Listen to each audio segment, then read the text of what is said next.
Greetings, viewers and listeners. Welcome to Heroes of Thylea, an actual play, show, and podcast produced by Lionhead Gaming.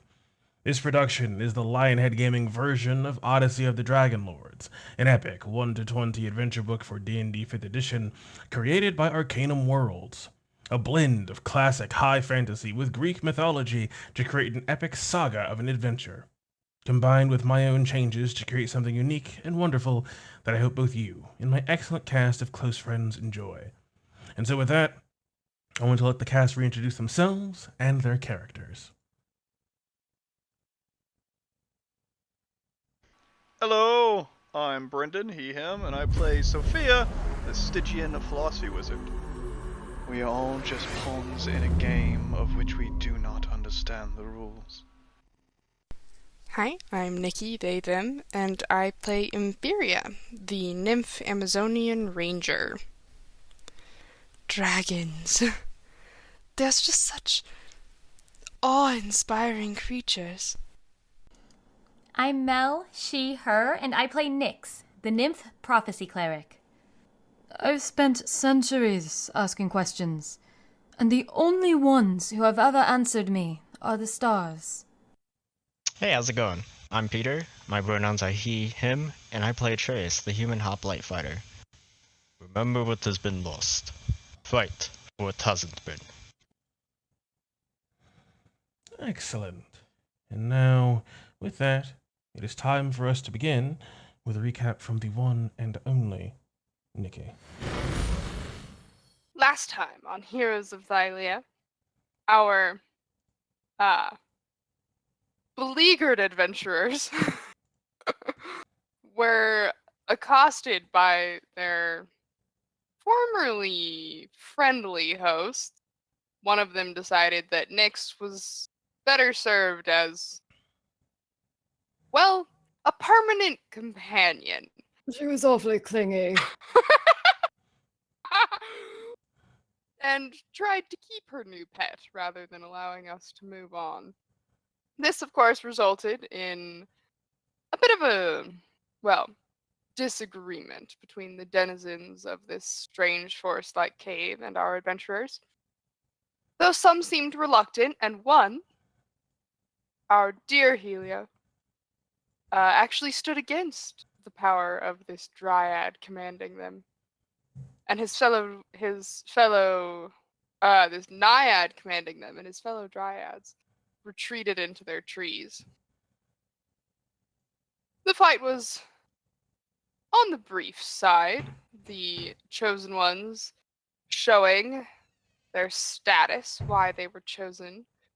And with the destruction of that dryad, the rest of the denizens, well, faded into non-being, as they were some sort of construct of Xander's challenge, whereas the dryad, whose name I cannot pronounce, was a prisoner here.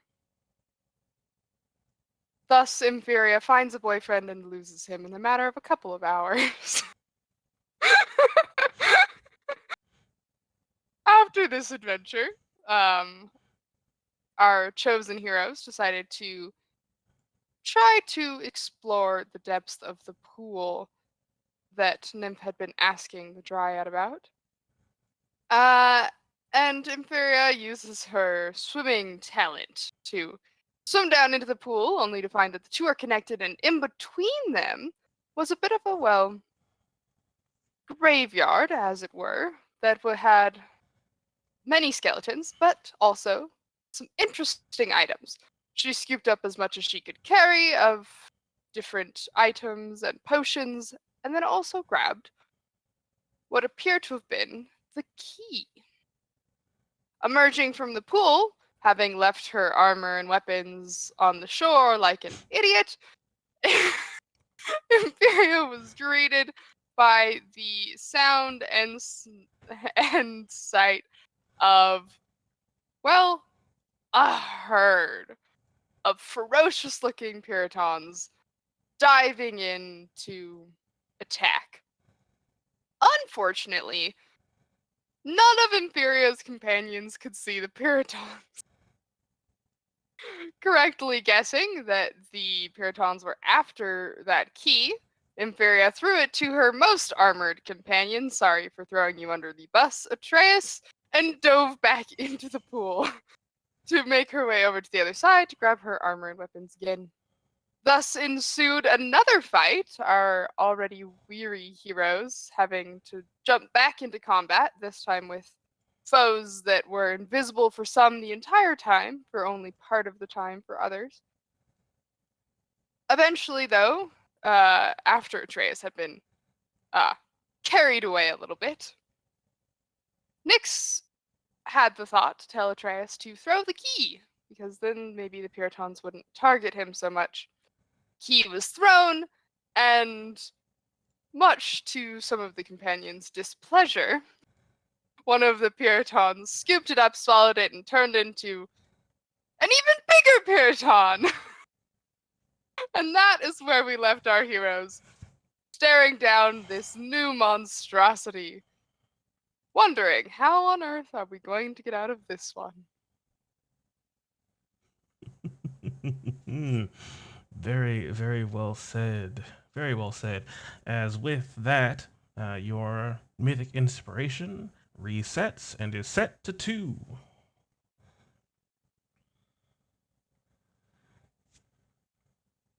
I'm loving the 2 inspiration points. Are you? Uh-huh. Oh. How unfortunate. As, let's see here. You are facing off against Xander's challenge. And let's see. There is, in fact, a much larger. Mel, see if you can select Nyx on the. Okay, yeah, thanks. Perfect. As in the midst of combat, the majority of these Paratons cut down through expertly applied magic on the behalf of Nyx, or sharply thrown and stabbed chakram and spear on Atreus, or some carefully calculated fireballs and additional magic from the one and only Sophia, riding around the expansive forested cavern upon her phantom steed, though now it has it is in the process of fading away, having been fallen on by Atreus. It looks like they'll have to face this, their greatest foe thus far, on their own 2 feet. Yes,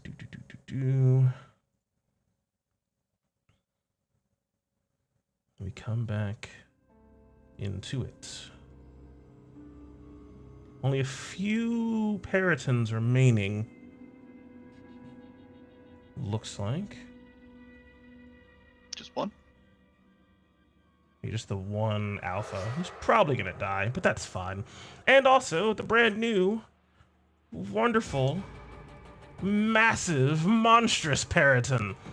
You can see glowing from within its near its like heart, probably its stomach, the glowing emanation of that key within it, empowering and emboldening and enlarging this Paraton into monstrous proportions.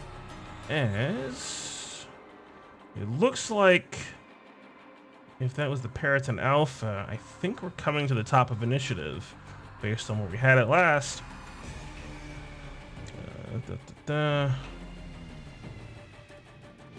So that would be the last dude's turn. So at the start of his turn, 15 feet up, I think, puts him outside of the range of Spirit Guardians. 15 feet up should be right at the edge of Spirit Guardians, because it's a 15-foot radius. Oh, that's right, and it's a bubble. Okay. So let me get that He's, what, spirit. 10 feet away? Yeah, just about. So it's like his feet would be in it, maybe? Yeah, so he's like 18 feet away, so depending on which way you round. We don't respect Euclid in this house. He hasn't been born yet. In this weird Grecian land. All right, let's see. GC 16. As that's a failure for him. Ooh, as some of these star-covered, inky, like spear-like shapes rise up and shank right through this thing's chest. It is just barely hanging on after that 11 damage. As it has a decent amount of speed. Is it high enough up?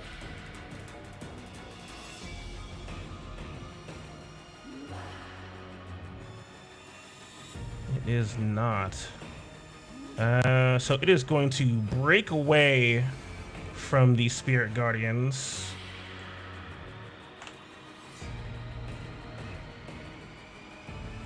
Going up to 20. And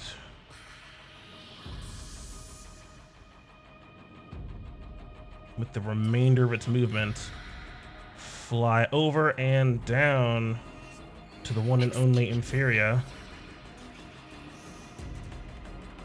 Blood streaking across the air as it dives towards you, seemingly in this last desperate act as it lowers its large antlers down towards you, trying to gore you with this dive attack.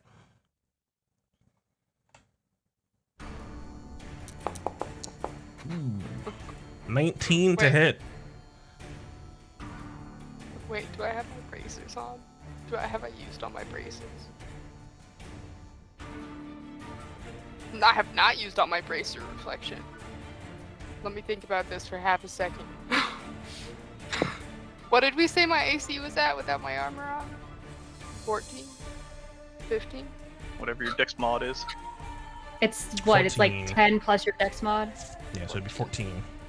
So you bump it to 19 and still get hit. Philly.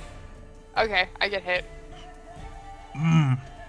As it comes in for 10 plus an additional 12 with its dive attack, coming in straight at you. You got your weapons out? I don't remember if you have dual wield or feet or not. But that's only for my melee weapons, not my top ranged rooms. ones. Yeah. Yes. What am I concentrating on? It says I'm concentrating. 22 damage. I'm not super sure. Why? It made me do it twice. Whatever it is, you're still concentrating on it. Yeah, I guess. And then another 12. And Oh, I think you cast like a entangling or ensnaring strike, I think. Right there. Oh yeah, you tried to Oh, ensnaring strike one of the, I think the Periton that was carrying Atreus or something, and make it go prone. And it didn't Yeah, but work, it didn't and I gave hit. you a laurel for some good thinking. yeah. And I also need a strength saving throw from you, as that dive attack hurts a whole lot and is threatening to push you down to the ground. My game looks really weird. It still says the game is paused and it's starting to freak out. So after I do that, I'm gonna reload. But I will do that. Strength save first. Yep. Ah! Hey, very nice, very nice. Died. I didn't actually unpause it, so maybe that was the issue. It should be unpaused now. Maybe. It's also like selecting things not where they are. And there's some Yeah. frozen dice in the corner. Gotcha, go ahead and reload it. I'm gonna reload it. Ghosts. Ghost dice. As do. But that's not all, as this thing manages to land a painful blow with its goring antlers. It's going to desperately swipe out with its talons as well. Ooh, Ouch. 25, laying into Inferior for another 9 piercing damage. This thing gives a desperate shriek into the middle of your face, coughing up blood in the process.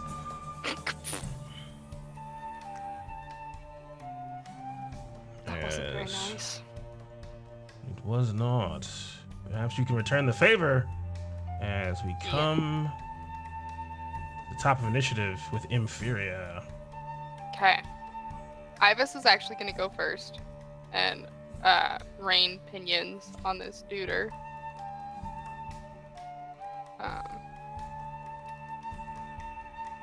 Pinions. Pinions. There it is.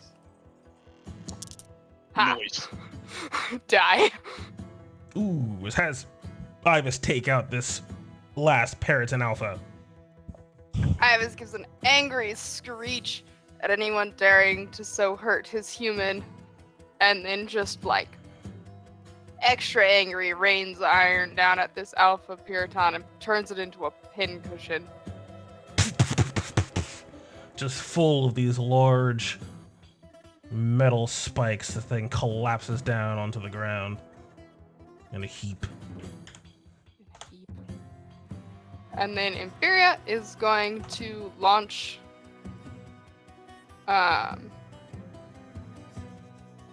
actually is going to use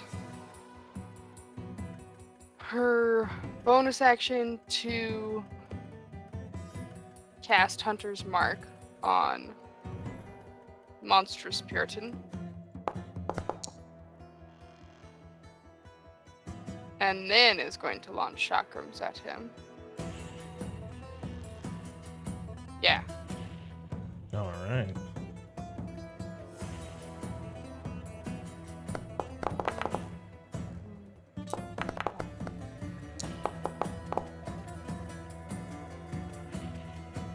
Ooh. As you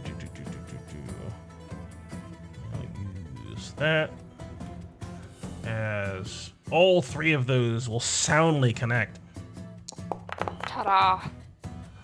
As these chakrams rip and tear into a mixture of thick hide and feathers for a painful amount of damage.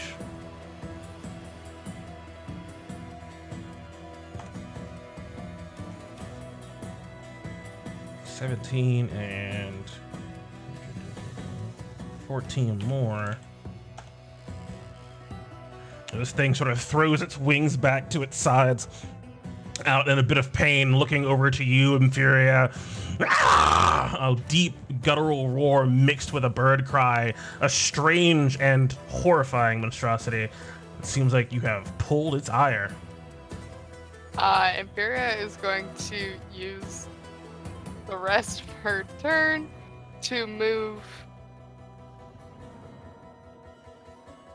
the 20 feet back to this pool and then dive down 10 feet.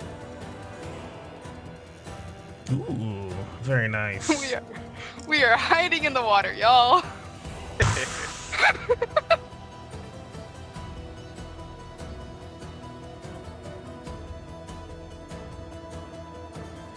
All right.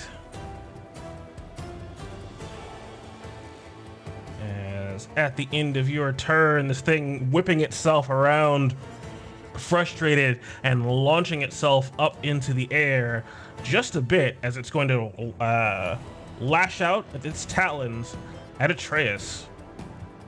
With a legendary action talon attack. That just hit. Woo! Making 11? Ugh.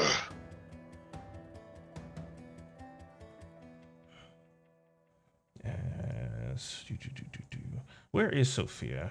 I lost you in the mixture I here. think she is all the way with the Guardians or some shit. I'm right next to you guys. Oh, I thought shit, you that is you. yeeted. Okay. Because I ran over Alright. here to give Atreus a horse pillow. As we come to this thing, to the start of its turn, let me get that Spirit Guardians. Hell yeah.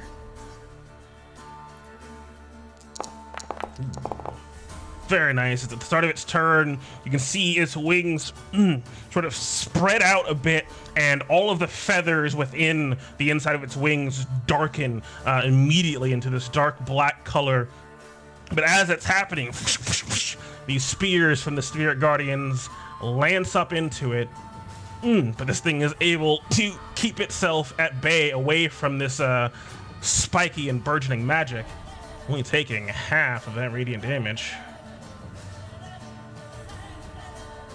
But as its wings spread out, you can see this shadow engulf the interior of its wings, and Atreus, Nyx, and Sophia, each of you unable to look away as you see opening up in the midst of this shadowy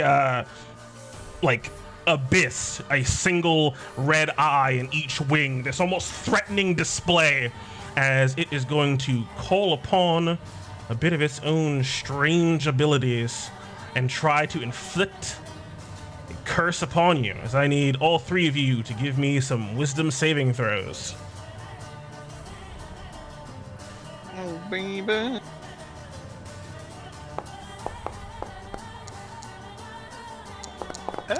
Pretty good. Ooh. Uh-oh, next. Ooh. Even with a 6. Nyx, Atreus, Sophia, this thing seems to be calling on some strange, otherworldly, perhaps maybe even Lutherian influenced ability, some connection to madness and night and the things that go bump in the dark.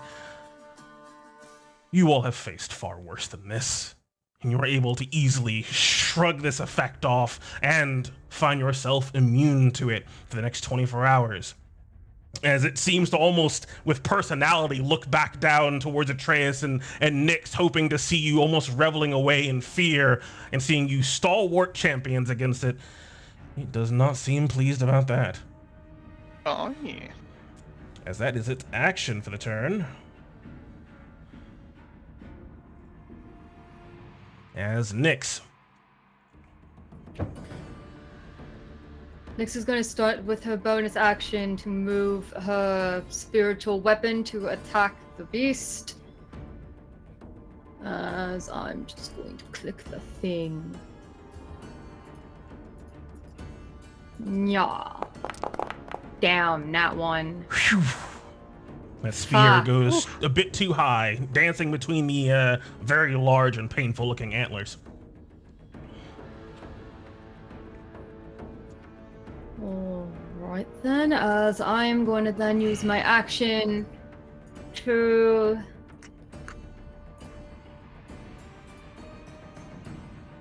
Yeah, fuck it. I'm going to cast Toll the Dead on it.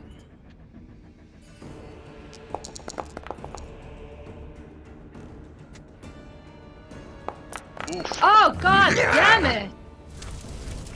So it looks down at you with this strange and almost, not all-knowing, but like obvious sign of some larger intelligence eyes. It looks down at you, Nyx, with just hostile intent.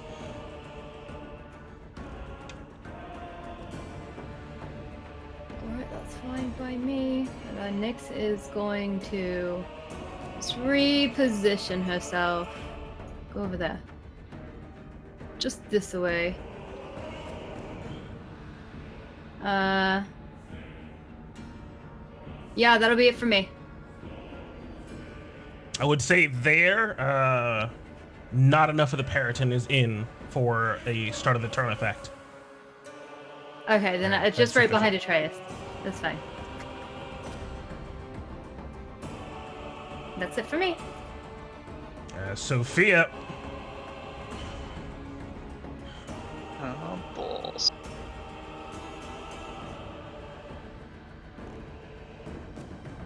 Trying to figure out what Atreus had. Oh no. Sophia is just going to... Yeah. Just kind of slow this thing's movement down a little bit. It strike out at Atreus as she is going to just fire off little ray of frost toward... 12 to hit. Oh yeah.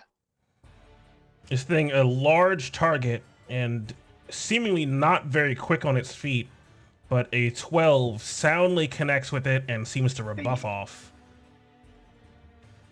Rebuff entirely immune to cold. It seems, it's a miss. Oh. Okay. As Sophia will pull from her goodies. Yeah, that's fine.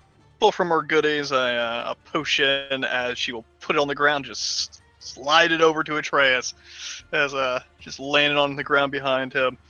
Atreus, and just faint behind, as she will scoot her happy ass away from this situation. Bro, you bowled that fucking potion, and that's 15 feet of slide. That's alright. Just a little Hey, roll roll. on over to. As you head over to, let me see, are you in the difficult terrain? You are. All right. Hiding behind the tree. Good stuff. That's the end of your turn? It's me. All right. As you end your turn, hiding behind the tree, give me a wisdom saving throw. Wisdom. Oh god, what did the dryads So reveal? wisdom.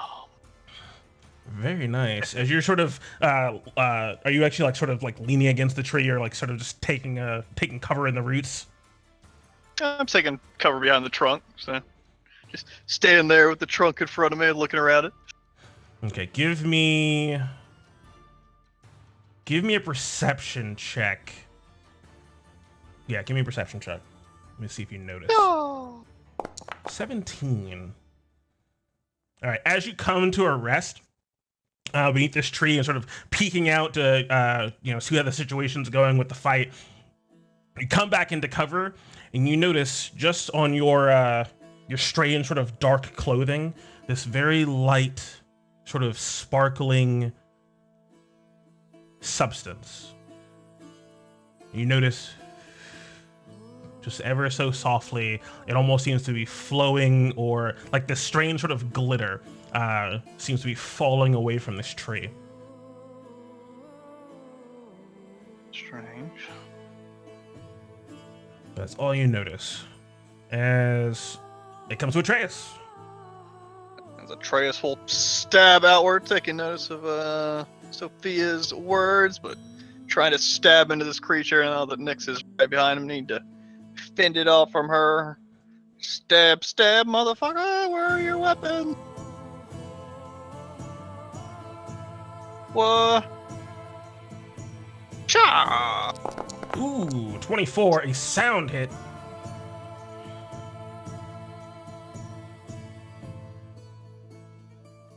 Nope. Why is there no all?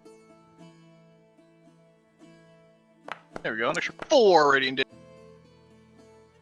Ah, very nice, very nice. Stabbing So it in takes, again. 14 from that first hit. Wacha! Hey, another one. Taking 15. 15 from the second one.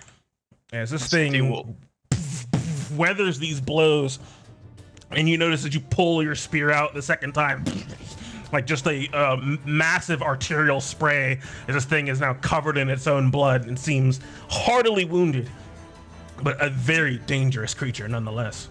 Just stabs up into his chest twice and spins the spear around, digs it into the ground off to his right, as in the same motion, hand releases the spear, goes down, swipes up the potion off the ground as the item interaction, and chugs it as a bonus. Because he's going to drink that superior healing potion. Which is, I don't remember. 8d8 plus 8 hit dice. Yeah, 8 hit dice plus 8, so Plus d10s, 8. right? 58 health for this motherfucker. Hell yeah! As Nick, you can almost see this like red glow emanating from Atreus as he drinks this immensely magical potion, and in mere moments his stamina is redoubled. I will not fall, Nyx. That's not his voice at all. What the fuck is Atreus' voice? That's That's been basically it. 2 weeks, I've just lost it. It's Yeah. grizzled and taciturn, so like think like Kratos, but like less grisly than that.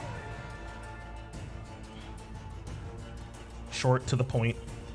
As Atreus's vanguard status will be tested immediately at the end of his turn. As Let me scoot in me. It said scoot. Is it alt control? Shift. yeah, There shift. we go. A little scooty in between here. Breaking the rules. Let me get you right on the line. There you go. Right there. in between Perfect. him and Nix. As immediately as you bring up your shield and spear, once again ready to defend Nyx. Thank you guys so much for the raid. These talons come swiping out at you one more time. Ooh, with a 13. As those big talons scrape against your massive shield. As that person is actually dead. So get out of here. That's the end of Atreus' turn. And we come to Impheria. Impheria is going to hop out of the water over here by her stuff.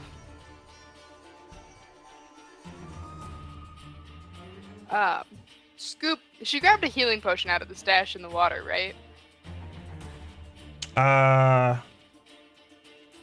There were in fact healing potions. Yeah, give me a second. I have it written down.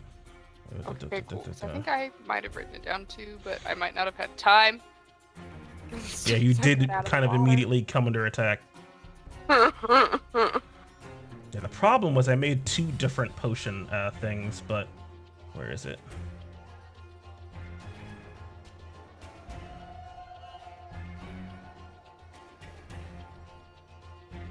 They were lesser healing potions. Still a healing potion. Indeed. Imperia's gonna scoop one of those up and down it. So that'd be 2 of your hit dice plus 2. So that's going to be. Yeah, the only thing I need to change is or some other potions, but that's all right. We'll take care of it after. Okay.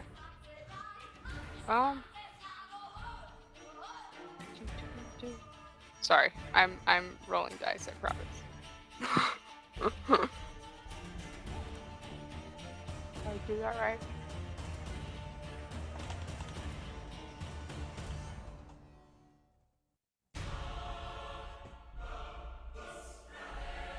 What are the hit dice for Rangers again? Should be D10s. Okay, that's what I thought.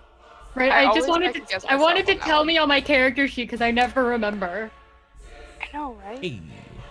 Should regain Okay, 13 HP. Better than nothing. Okay. Plus 13. That's something. Okay. As you come up out of the pool, let me adjust your height with a noticeable splash. You're not really hiding. You can see this thing squaring off with Atreus, and as you burst back up out of the water, you can see that massive beaked head sort of look over its shoulder, looking at you. And in response, I'm going to launch chakrams at this beastie. Boom, boom, boom. Ha. Ooh, as all 3 of those will connect, these chakrams whizzing across the air and cutting into this creature's back for a very large amount of damage. 15 plus 14 for 29 damage. As these large gashes across its back, spilling blood all over the grass, this thing roars out in pain. And Impheria is going to dive back into the pool.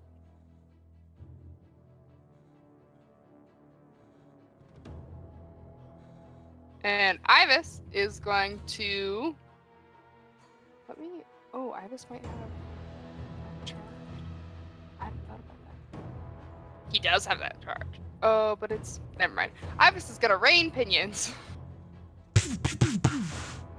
Electricity crackling across them. Big bad boy. Pinions. There we go. Ooh, 19. As those pinions slam home for 12 more damage. Get 'em. And that's us. All right, at the end of your turn, this thing, seeing you dive back into the pool, roars out in anger and flaps its wings down hard, causing a great deal of exertion as it's going to use 2 legendary actions to try and dive attack you. As it will take off, moving away from Atreus at great and powerful speed, going up and Does down. that mean stab? You can totally try to stab. Stab! Get him. Stab! Oh yeah! Ooh, -1, preparing to shield against an onslaught of blows, unable to respond to this thing's powerful gust of wind as it takes off up to its full speed, which is 80, going up and crashing down into the pool after you, Inferior. Uh-oh. As it's coming in head first, coming right into the pool after you with this gore attack. Uh-oh. Ooh, 14? Denied! As you see just this titanic splash of water off to the east as this thing dives into the pool after Inferior.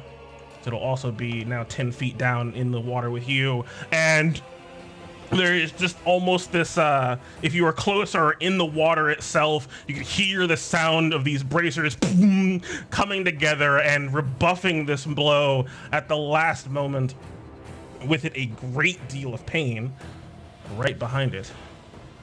And well done, but now this thing is scrapping off against you, struggling in the water, but its talons with a bit of disadvantage, not a proper water fighting weapon in any regard. This thing full of animus towards you for laying into its back as its talons lash out. Ooh, 18. Still but denied. Once again, able to weather the blow again, calling on that Amazonian training just barely. As and bringing its head down, up, and around, trying to stab into you with a gore attack. This will be normal since its antlers are piercing. Ooh, 23. As they puncture into you past your clothing for 16 damage. Is it any piercing weapon? I could have sworn it was. Ha. Like I thought like short swords like worked fine. No, unless the weapon is a dagger, javelin, short sword, spear, or trident. It is not just any piercing damage. 23. Take 16 piercing damage. And Hunter's Mark fails. But good call, good call.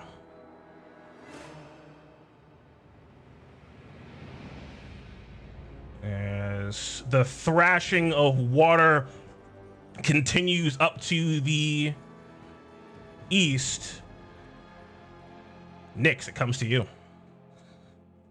Oh, fuck. God damn it, these are both creatures. Okay, Nyx is going to start by trying to close the distance. 30 feet of movement. Oh, fuck. She's going to use her action to dash.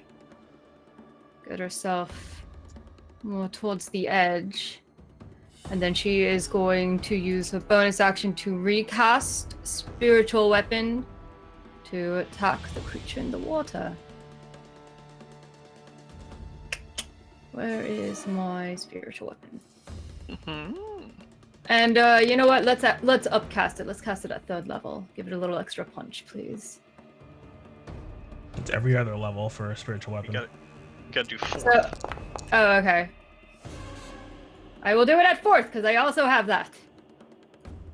All right. As you're coming over here, you can see just this churning of water and a big stream of bubbles all over the place. the first thing was right. It's Yeah, 2d8 I think plus 5. spiritual weapon just scales weird. I need to figure out how to actually make that work properly. As you're having a bit of difficulty actually spotting this thing for a proper attack before you get a clear window, waiting patiently and calling on that spear at the last moment with a 23 slamming home for a painful 14 damage. That'll be it for me.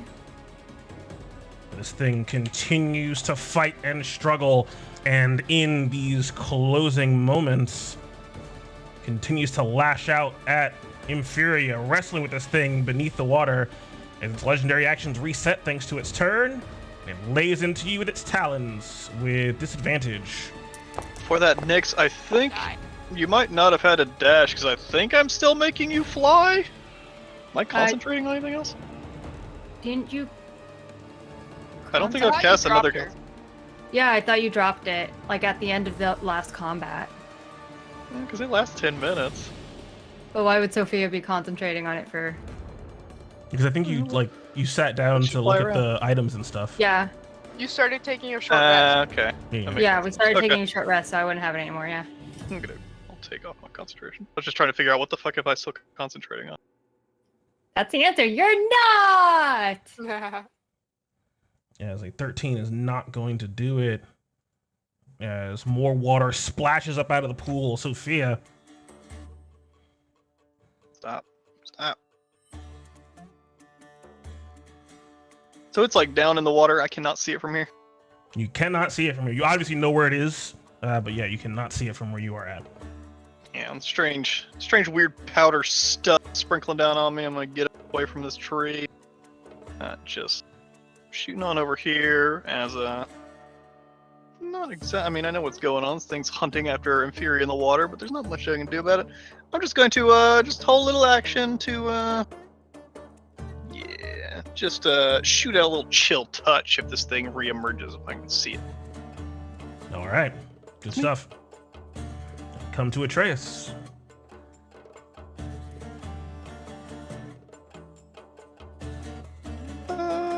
Trace, you don't really have any bonus actions or anything, do you? Not without enemies like already being near him, I don't think. He has like some stuff in his spellbook. I don't think he has it. I guess he's stabbed twice, so he has 2 things. Yep, both of them hit. Style creature.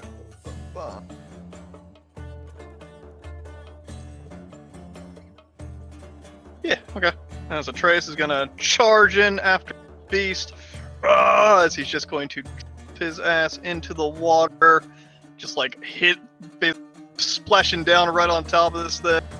As how deep down is it? 10 feet? Yeah, plenty of movement. 10 feet. He'll just swim down a little bit, about 5 feet down below the water, as he will just sort of kick down on this thing to get its attention, as he's gonna just try to create an opening. Create opening has run out of his designated attributes. What? Yeah, you did try to use it last fight, and it recharges on short rest, which you didn't get. Oh, so it's got a resource and it recharges? Yeah, 'cause the resource is built off of making a successful attack, so the resource is essentially infinite for a fighter. But yeah.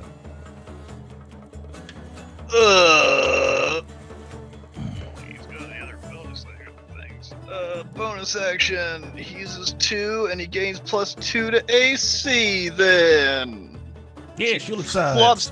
flops down on top of this thing, tries to sort of ride it a little bit underwater, sort of kind of just to be annoying. Gets attention back on him as he will he'll put his shielded sides up. Also run out of designated attribute. Whatever sheet. Fuck you. Oh, okay. Go ahead, hit it now. It's because the mortal will wasn't ticked up to 2.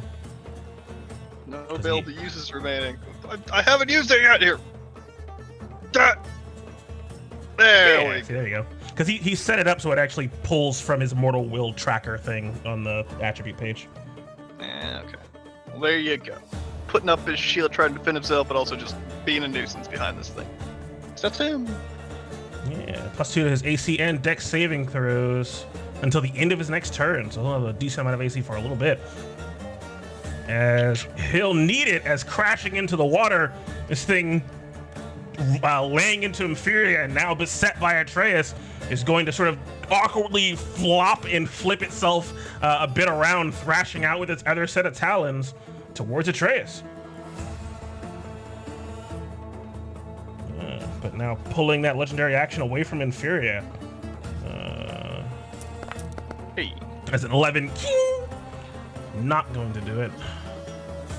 As we cycle back around and up to the top, to Inferior. Cool. Seeing as fighting this thing in the water is not working, Inferior is going to disengage, take the disengage action, and swim up to the surface. Surface. 0. Enter. Nope. 0. Enter. And then take a few steps back away from this pool. Oh, I'm on the measuring tool, not the... Away from this pool. And then Ibis is going to fly towards the pool a little bit. And then would Pinions have disadvantage on trying to get this duder? Ranged attacks, basically, you just can't shoot further than their short range if you're shooting into water. Cool. Automatically misses a target beyond the weapon range, normal range. Yeah, so what's the normal range for his Pinions? Like 60 feet. It is disadvantaged unless the weapon is a crossbow, net, or weapon that is thrown like a javelin. So, it says dart on there. I don't know, that's DM Fiat for you. Yeah, Pinions would count for that. That's fine. So it's you would not have disadvantage? It would not be disadvantaged. They're effectively because I've always, and I think you sort of initially flavored when we first started, Ibis is Like sort of like darts. throwing his wings forward and the pinions flying from his wings. It's basically big darts. Basically. Okay. He is going to rain pinions on the big beastie. Pinions. Ooh. As 25 will hit for 12 damage. As this thing is closer and closer to death. And then Ibis is going to go by his mistress. As this thing is going to use its last legendary action to lash out at Atreus. And these furious death throws. 12, not going to do it. Just wrestling with them. Some mud wrestling. Technically, because he's only 10 feet down, is he in the Spirit Guardians? Should be. Yeah, I'd say so. Yeah, boy. As he is Beauty going of a radius. to try to flee, breaking free from the water, trying to get away from the Spirit Guardians and the Spear Wielder. Let me get that roll and that attack. Ooh. It's a spicy rating. He might die before he gets to move anywhere, so let's see.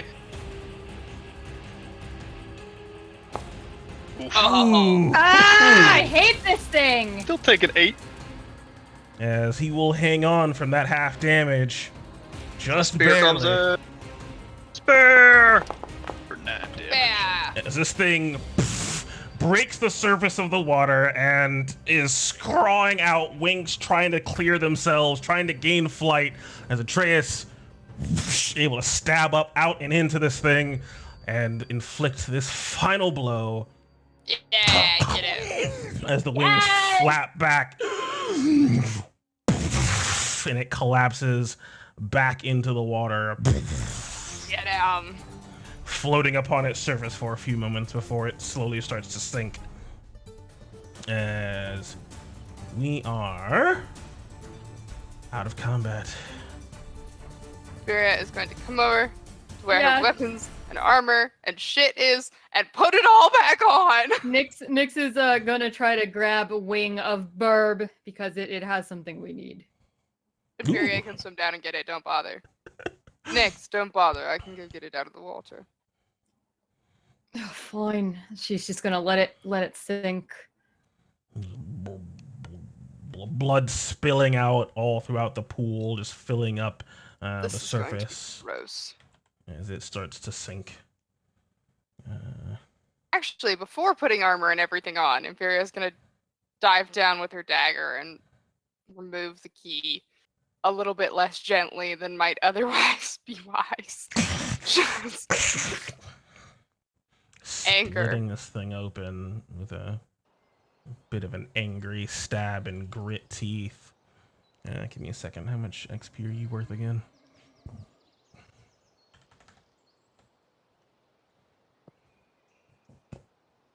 As defeating the Monstrous Periton. Because I gave you guys XP for the last fight, right?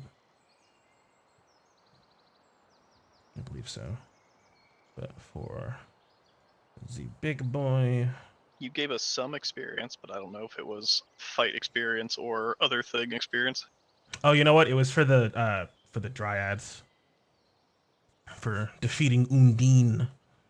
And now for defeating the flight of Peritons.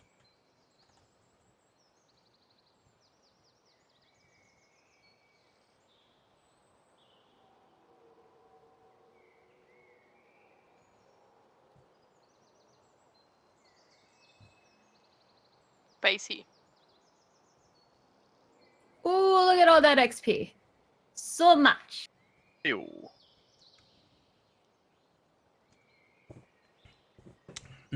Including the Monstrous Periton. Which gives a big old XP bonus.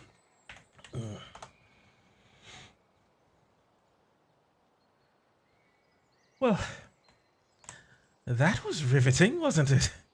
You hear from on top of this almost equally sized statue of the same sort of monstrous Periton, except petrified, sort of sitting on the head of this thing.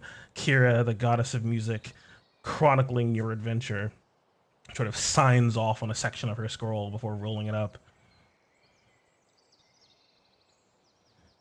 Assuming Also- Trace crawls his way back out of the water and then starts gagging on air as he jumps back into the water. Still inflicted with that awful curse. Back to this then. Hopefully no more surprises. This for a bit. Imperium mutters angrily and puts her armor on the key sitting in the pile of potions and things on the shore.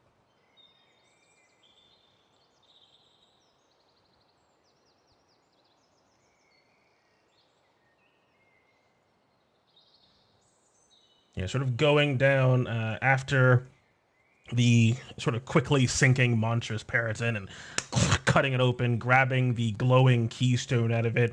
You see resting at the bottom a few other potions and vials that seem to sort of glitter and emit a small magical aura, and scoop them Those as up well. on my way. Indeed, as I'll put right next to you, right in front of Sophia, the full collection of everything that you were able to pull out. As One of those potions has been drank already. yeah, I did that. I got it set. And it's a good thing I did, otherwise I'd be dead. Oil of stuff. Pile of stuff. Yeah, there's the potion, the pool potion pile there. These and the other objects that you found, it will take me a while to go through it all. To get the whatever's afflicting Atreus out of his system. We should Need maybe an hour to two at the most. I hope nothing else interrupts us in here. say that again. I wonder why we couldn't see them before, the birds. I noticed when I Found a bit of cover. Trees. Strange pollen of sorts, but seeming unnatural, flowed underneath their boughs. Might be something of this place that disrupted our vision, mirrored our minds.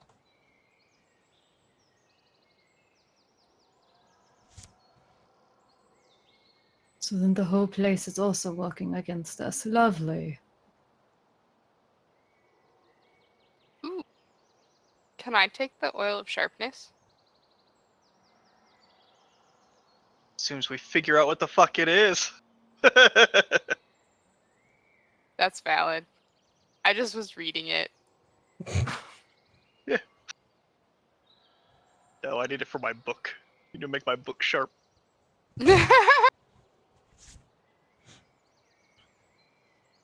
Yeah, Sophia will start a short rest, doing a couple different things, pulling out her alchemical bag, starting to brew some additives to some potions, resorting through her spell book, regaining some magic, all kinds of different things during this short rest. And then she'll Jam-packed. start on identifying stiff. Inferior will flop on the shore next to Atreus.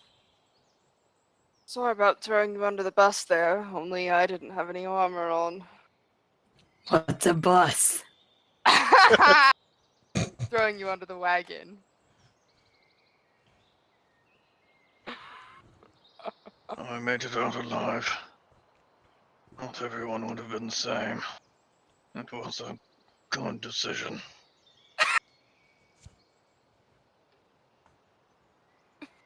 Thank you. Inferior is gonna also take a short rest and expend some hit die.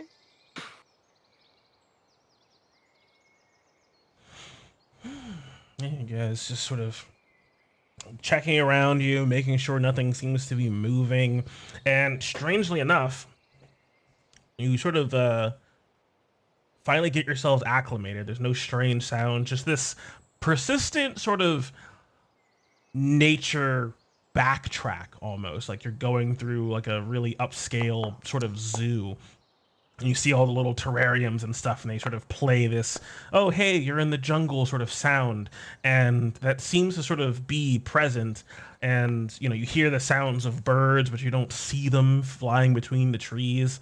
It is progressively, especially for you, Inferior, turning into this weird, perhaps uncomfortable facsimile of the old woods. But it's better than that cold ass mountain, so. So, you know, there's something.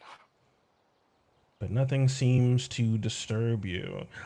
Slowly but surely, though, you do notice, Sophia and Nyx, the various sort of peritons that are collapsed and bleeding onto the grass quite quickly almost seem to become moss covered, as the ground itself seems to sort of just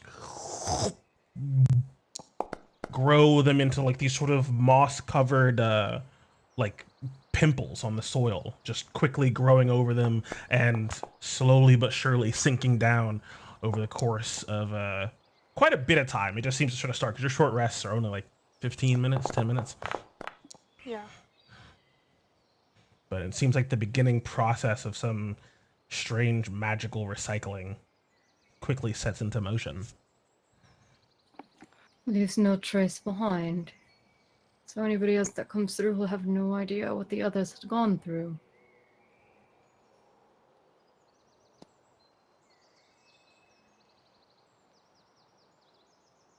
As you are able to successfully take a short rest, rolling whatever hit die you wish, and all that jazz. Regaining features. While resting, Imperia is going to look at the feather and dagger and feather and dagger. What was the third item she had stuck in her belt? I have it written down. Feather.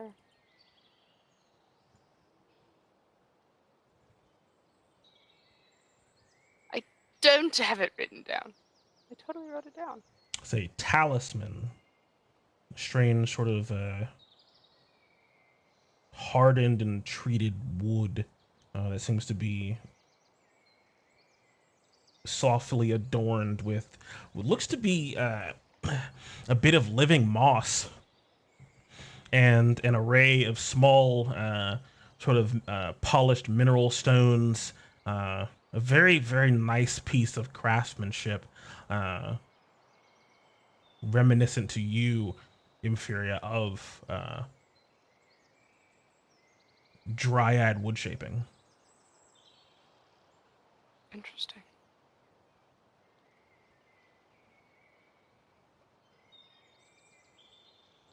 The examination of the dagger and the feather are brief because she has no idea. Actually, she's going to cast Detect Magic. I don't get to use this one very often. All right, give me a Whee! second. I could have done this in the game, actually. What am I doing? Yeah, control space.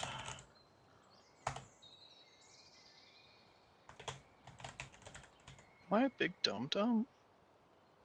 No. Okay, never mind. Oops. Yeah, so I'm just blind. the strange sort of feather, as you look at it, it's really small. It's like essentially about the size of a decently sized earring, and it's not so much a feather as you really look at it. It's actually like a quill, and that quill itself seems to be pointed down to what looks like a set of like folded over pages, and you look at it really closely, really just kind of looking at this tiny little inscription, and you're just barely able to make out in that inscription, in common, for when you need to hear everything. When you need to hear everything? Yes. Just sort of Interesting. engraved very, very faintly onto this, like I said, like it looks like a piece of steel or iron, a sort of simple metal, in the form of these little pages that has a quill pointed down onto it. I'm sort of looking at it, like it doesn't have like a proper loop on the back of it. It doesn't seem to be a ring. It seems like, turning it over, it seems like it's supposed to actually go on your ear, is your inference from examining it. Inferior sticks it on her ear. Okay. The ring of ear explosion. Is before or after you cast Detect Magic? After, actually. Okay. Stick with that one. We cast Detect Magic. As you see a stream of divination magic coursing through it, and you place it on your ears. It sort of it's kind of a process with these like large sort of feather covered ears that you have, and you're like trying to find a decent place to actually stick it on, and you have to flip Get it in over. with the feathers. I Yeah, have just one sort of golden feather now. tuck it in onto a feather, and it finally sort of latches in place, and nothing immediately happens. Inferior kind of shrugs. What magic's in the dagger? 'Cause it was also glowing under the water. Indeed. Evocation magic. A decent amount of it. Decent amount of evocation. I don't remember what evocation does. Has to do with energy, the transference of energy, explosions, life, that sort of deal. She kind of goes, and sets it aside. And then what does the talisman look like? It seems to have, at first glance, it really sort of resonates with you. It's sort of acorn shaped, it's wood and bronze adorned, and it almost seems to actually form the shape of a lyre. But in the midst of that lyre, where there would normally be strings, is a beautiful and sort of comforting symbol in a way. The depiction of Thylea, her symbol, the heart of Thylea, that great tree that seems to support all life, shaped in place of its strings. And you see not faint, but almost a nature infused form of abjuration. Interesting. Furia is going to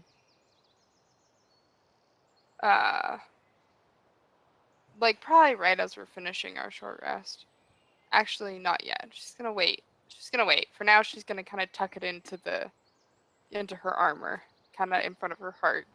I thought you said you were going to tuck it in your ear too. No. Store things in the feathers. Yeah, you just tuck it behind your feathered ears. No, she's gonna tuck that one in her armor on top of her heart. She's gonna ask Sophia to identify it for her later, but it's comforting. Sophia's busy. I thought there was like a wand down there as well. Correct. It was. Where is it at? Where did I stick you? The talisman, was that the brooch? Were we calling that a Yeah. brooch last time? Okay, yeah, there's also the wand. That was the third thing she had stuck in her belt. I remember this now. A very strange looking wand. It seems to be carved out of solid stone. It does not seem brittle. It seems sort of heavy and dense in its own sort of way. It seems like if you didn't really have a strong wrist, sort of flicking this around all day long would actually grow rather tiresome. But it seems like it is the very base of it is this jutting hand, and from that hand juts another, from another, up towards the base where they almost seem to sort of wrap on top of each other, and that ends with this glowing, sort of beautifully cut emerald that seems to be wrapped up in a series of hands. And what magic is this emitting? A bit of, I'm fairly certain that's evocation, and let me see. It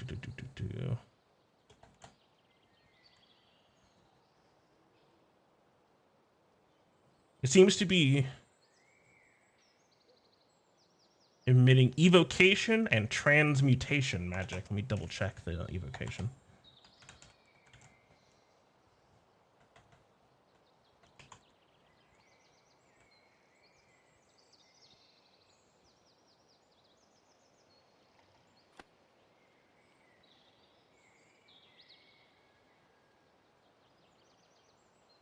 Yeah. Yeah, evocation and transmutation. Inferior is gonna sit up a little bit. Hey, Nix. Oh, no. My bad. Just double transmutation. Yeah, just transmutation. That's weird. Okay. Yeah, this seems more up your alley. And the hand next to the wand. It's got transmutation magic of some sort on it. So we can change an item to another. I'll have Sophia look at it later, thank you. You're welcome. I have something for her to look at as well. As for now, Yes. Nyx is gonna tuck it in her bag. There's this dagger too I was going to have her look at. Evocation magic. Might be interesting. Yes, Sophia. And then there's some potions as well. Sorry. Over the I'm done. course of the Do your feathers change with the seasons or something, Inferior? No.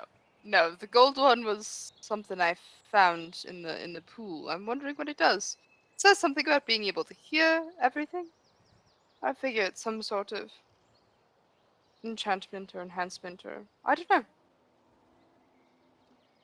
Hear everything. Could be useful, right? It certainly could be.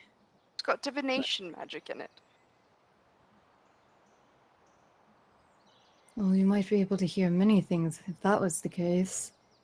That was my thought. We'll see. Well, as a one divinator to, I guess this would be your start.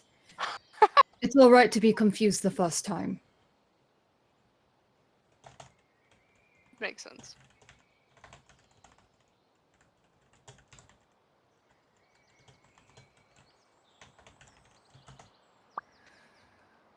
Well, if everyone is rested up, I suppose we should see how it is this key is going to open. Sophia needs to cure Atreus first. Don't even have to use my little identifying potions rules? I am fairly certain you cannot fail with the things that are in there. Is there nothing over uncommon? Don't you have So I I thought got you had plus double 11 proficiency. and I get a plus 8 to it, so my minimum is 12. Even then I could fail on an uncommon. Common is 10, uncommon is 15, rare 20, very rare 25, legendary 30. Ah, okay. Fair enough. And then from top to bottom, Sort of goofy though, because like the success says you just learn the true name of the potion, and then later on it says identify spell. You can always use identify to actually figure out how they work. So even if you identify them, you just get the name. You still don't actually know what they do. You just sort of have to infer by what they're called.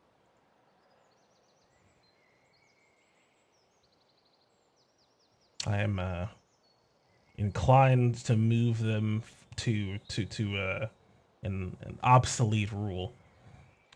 Okay. But yeah, Sophia's going through a short rest. She's putting up some greater healing potions to make them little bit more potent for the next 4 hours. She is getting some spell slots back with her little recovery, and she's also switching over one spell preparation using her new book that she can do at a short rest. So she's switching over her mage armor to remove curse, and she'll go over and try to strip the curse out of Atreus. Because you're already Before benefiting from mage armor. Yeah, because I already got mage armor. I'm just gonna put it on you really quick. So I'll try to strip the curse off of him.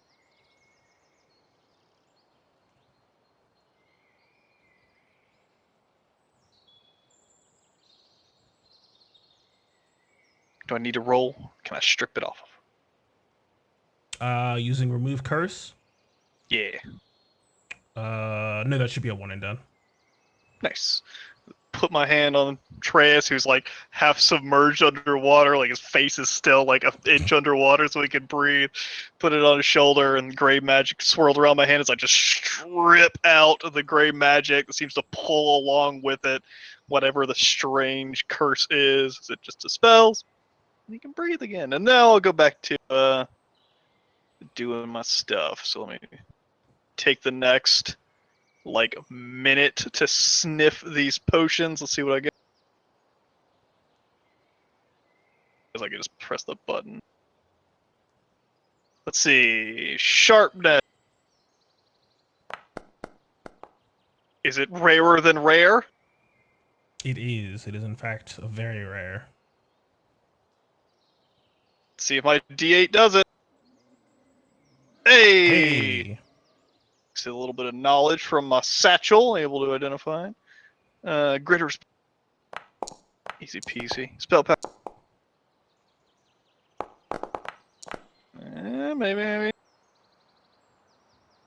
I believe graders are uncommon. 25. Good. All right. Well, uncommon is only 15, right? Yeah. Yeah, graders are uncommon, so that's fine. And okay, they're all good, unless one of those was legendary. Got 'em all. No. Yeah, you got the superior, which is rare. A few oils, a few potions. This, the most potent of them all. She'll hold up the oil of sharpness. It will make your blade as sharp as it ever could be, to cut more deeply as it ever will. Lasts for about an hour. It will take a minute to apply itself. It's more temperamental, I suppose, than the oils we usually use. Inferior looks around. If no one objects, I would like to take this one. But maybe for the best.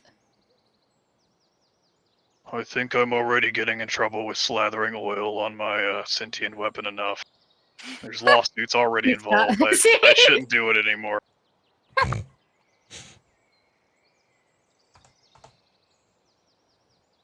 You don't If need you- to polish your spear every encounter, Atreus. Dear God. Some potions that can recuperate some of your magic. Next, if you want one. and say Perfect. greater and superior. Yeah, there's 2 of each. Oh, Oh, yeah. perfect. Guess we'll Perfect, take one perfect. I'll apiece. take one. Oh, you took both of them. Fine. Oh, you just took them all. All right, I see Wait, how it why? I thought I took one. is. You probably hit loot stack instead of loot item. Why is the loot stack the first one? Bad design. So just All right, I'll initiate a throw. trade with Sophia and send them to her. Yeah, I got it. Next, you might also want to take this oil. It removes petrification. I already have a decent supply of such a thing. But if I find myself incapacitated, be good to have you have one as well.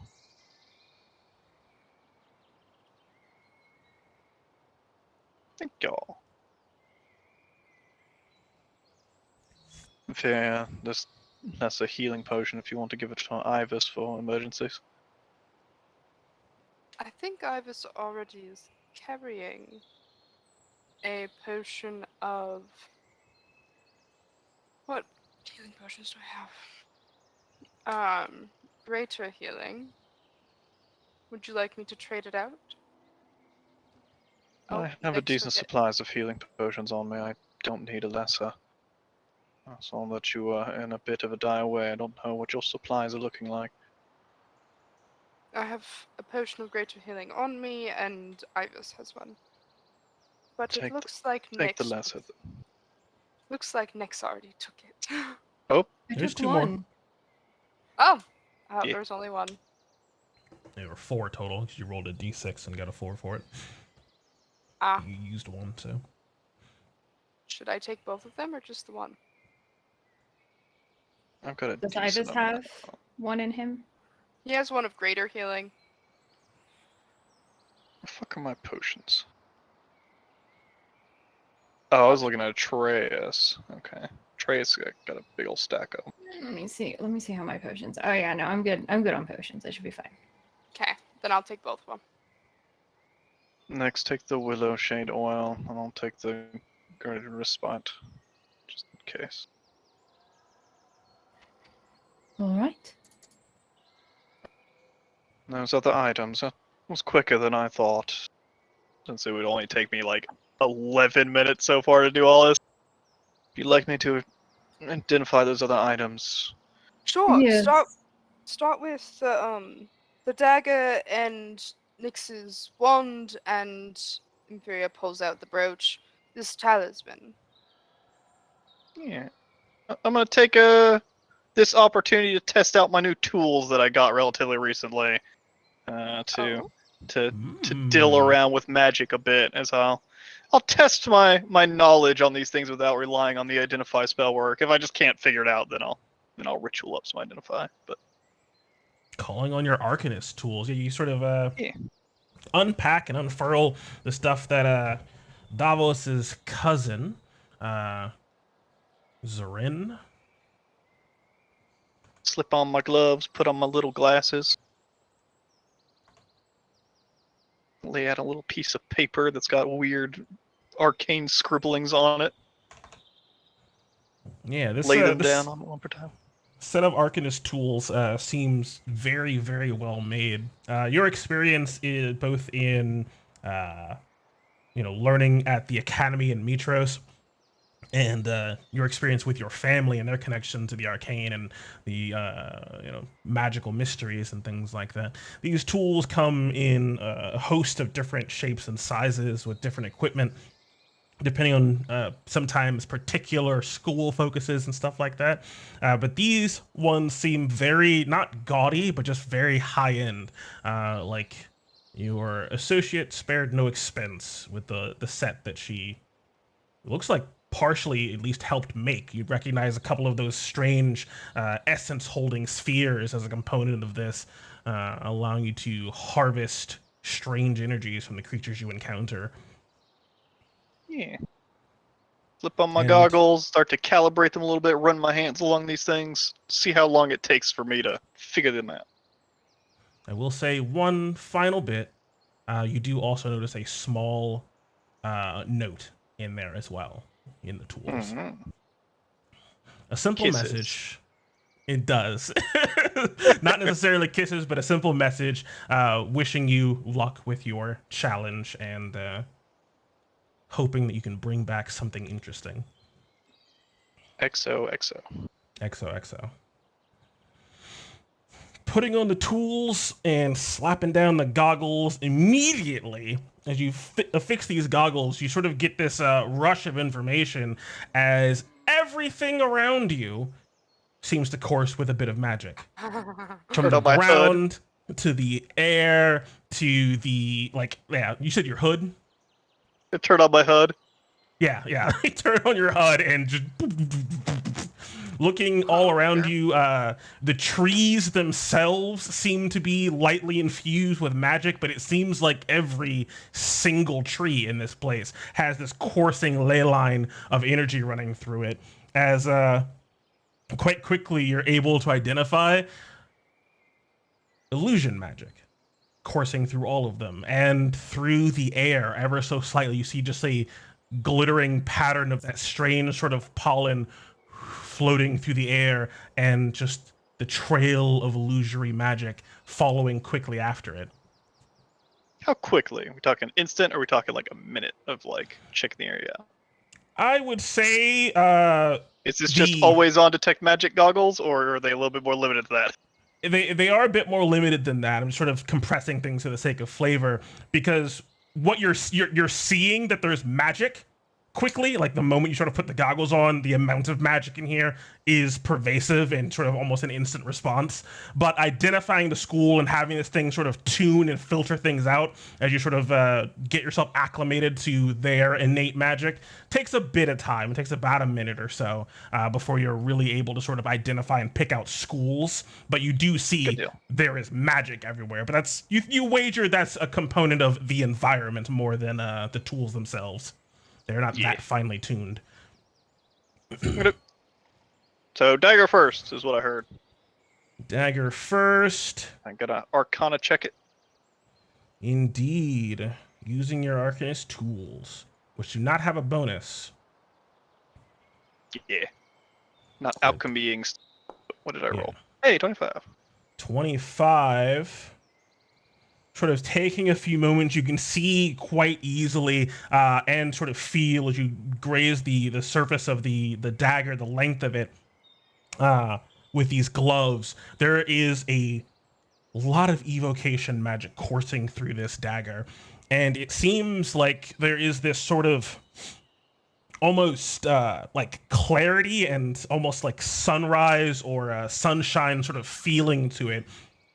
As bit by bit you get more and more information. This thing is, it seems, infused with some sort of holy magic or some connection to the gods. It rejects, it abjures evil in itself.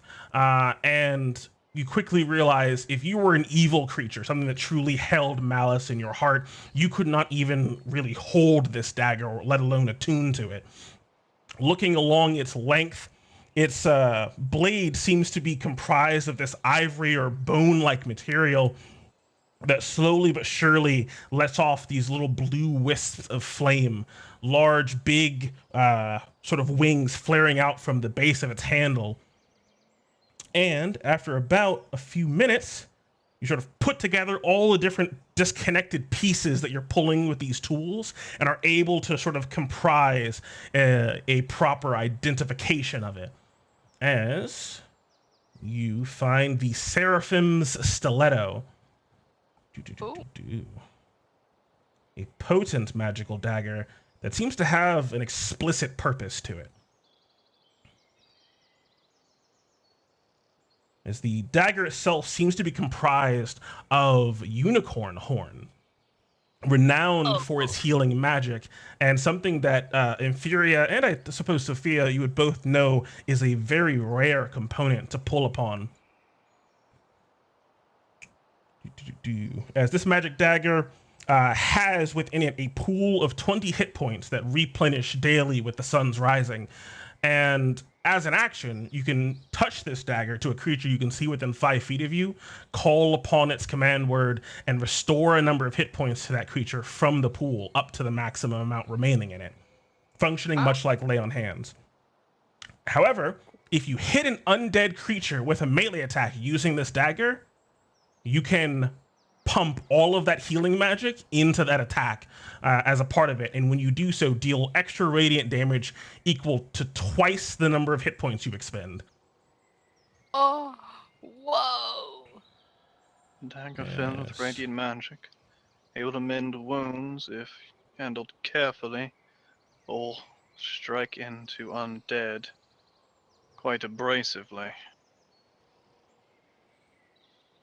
I think it needs attunement. Does indeed. That's so cool. You will need to be able to tune to the knife, though, being able to call upon such a thing. That's what it looks like. And How that's many the actual... Ooh. If you're asking how many attunement slots you get, by default, 3. Cool.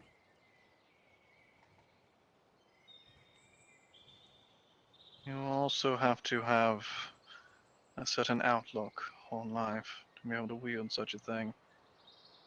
Much like Atreus' blade itself, it seems has a particular want for its owner.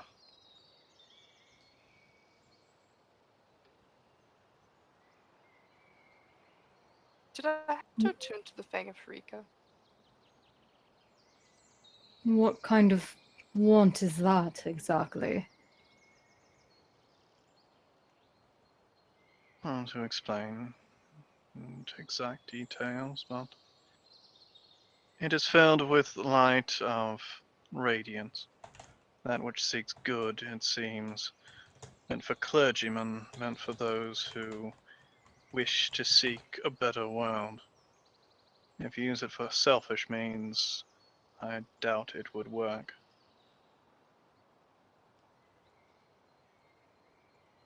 It's probably better it stays with you, Inferior.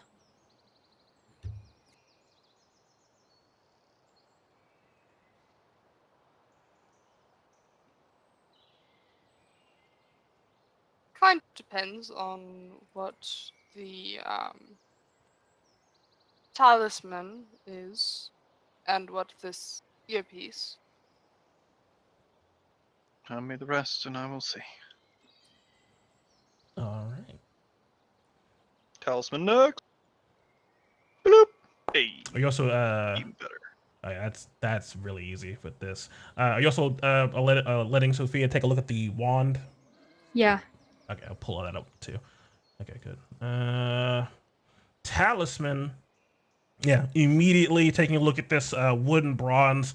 It's very well made and very pretty in its own right. An immediate connection to Thylea and natural magic is apparent just from looking at it. Ooh, very pretty. And its magic is relatively simple, easier to pull on with these Arcanist tools for you than the dagger. But it seems to almost have a similar sort of want for its bearer, though it does not require a proper resonance between the magic within oneself and the magic within an item, not requiring attunement.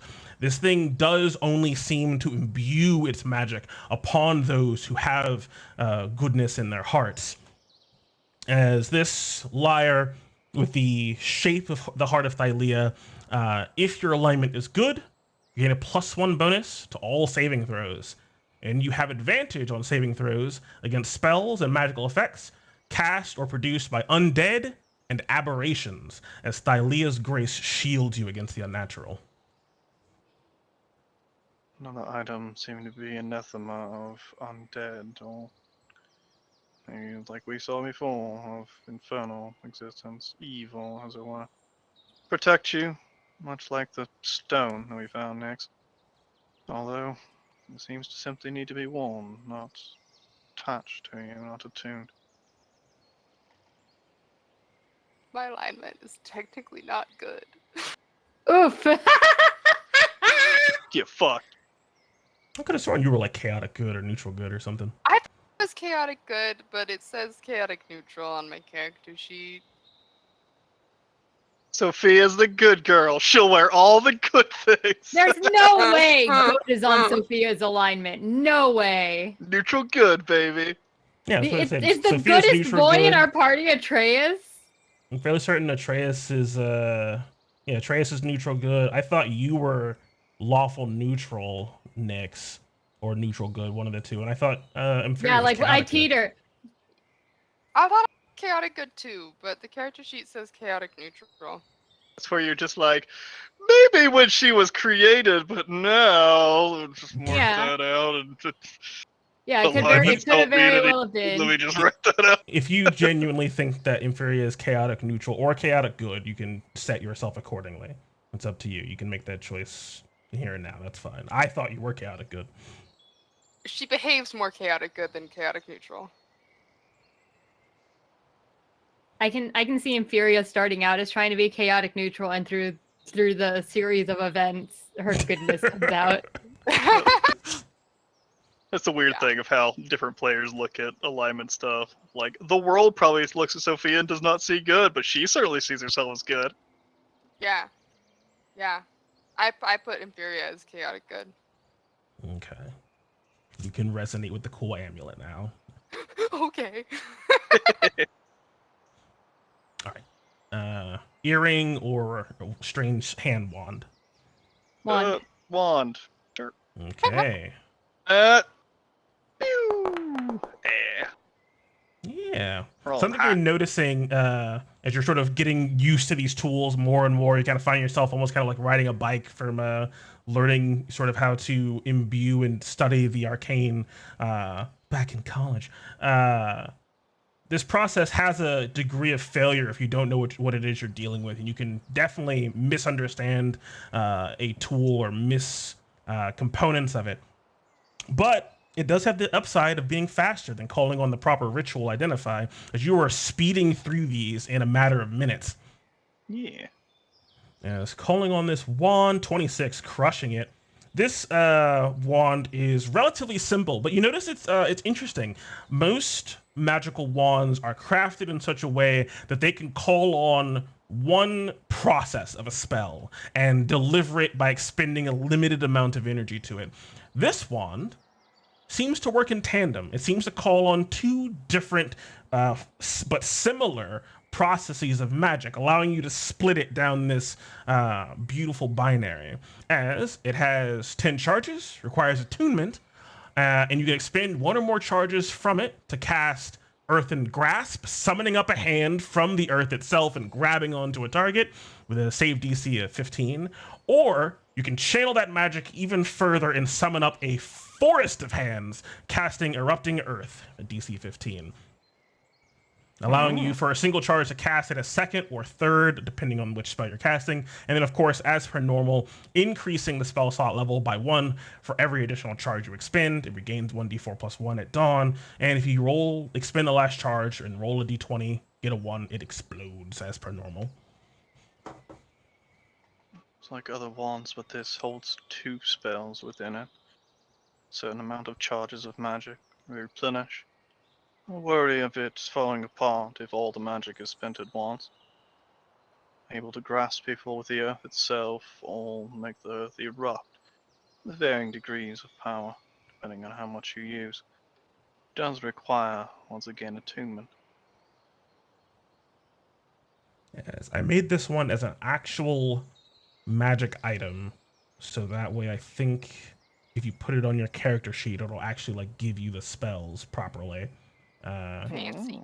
So it's underneath the vase, but I can actually pull up the artwork, I believe, so you can see what it looks like. Yeah, like I said, this expanding series of hands stacking on top of each other. As this thing identifies itself, you get this final sort of name bit. Normally spells or wands are like the wand of lightning bolts, wand of firebolt, or fireball, either or. This one is not connected to a spell. It's connected to a titan, the wand of Kentamane. Oh, cool. Mm. The 100-handed one. It says grasping staff right there Look, on the... I'm not Omen, all right? Leave me alone. You're the one that looks at me and tells me I spend too much time prepping. All right. Yeah, he's also gonna shit talk you for not spending Oh, just yeah. that extra time. You know you can't gonna- win. Come on. Get out of Brendan here. is a toddler, all right? He's gonna bitch at you for working too Right. hard, and then bitch at you for working the average, and bitch at you for not doing anything. Excellent. Yes, that is the Wand of Kintamane. Let me Where's know that if you. text? It is Turn on the text. it's underneath the actual item. So go to like the weird Voss instead of the tablet. And you should see it under items. Yeah, cool. I don't remember what I'm attuned to. My other stick. Is that it? Do I have to attune to my bag? I think I do. I think so because it Yeah. helps you so much. Yeah. My animated shield was attunement, right? Yeah, Nix's faith. Yeah. Yeah, okay. I can certainly make use of the wand if nothing else. Well, add a few more choices. Unless you need it, Nix. No, I'm connected to far too many items as it is. You also have the Pearl of Power, Sophia, I believe, Ah. which also requires attunement. Yeah, if I were to take the wand, I think the only thing I would drop would be my headband of being smart. But I kind of like smart Nicks. 10 charges. Are you taking the wand? Because I can actually put it on you. Yeah, I'll take the wand anyways, because I don't think anybody would use Alright. it, so I can switch in and out. Which, identify Inventory. these things later. That's why. Okay, it's a proper magic item. Give me a second. Equip it. Let me check So your that's spell a, book. At the very least, that is a gigantic nuke. Yeah.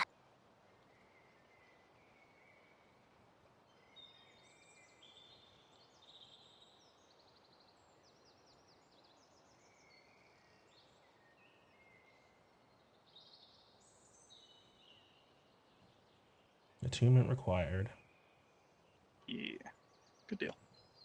Try to see if I can The last attune it. earring. Ah, yes. Okay, so there you go. So in your inventory, right? I set it to attuned, even though you probably don't have space right now. But it's attuned, and if you go to your spell book, all the way at the bottom, there's like this yellow section for magic items, and the spell should be in there. And then you can just like roll them right from there, and you can set the amount of charges it consumes and all that stuff. Cool beans. Alright. And then you can right click on the wand in your equipment and unattune yourself. Let me close my character sheet and try it.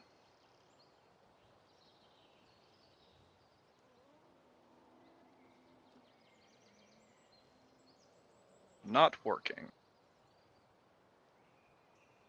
Let me see if I can do it while not popped out.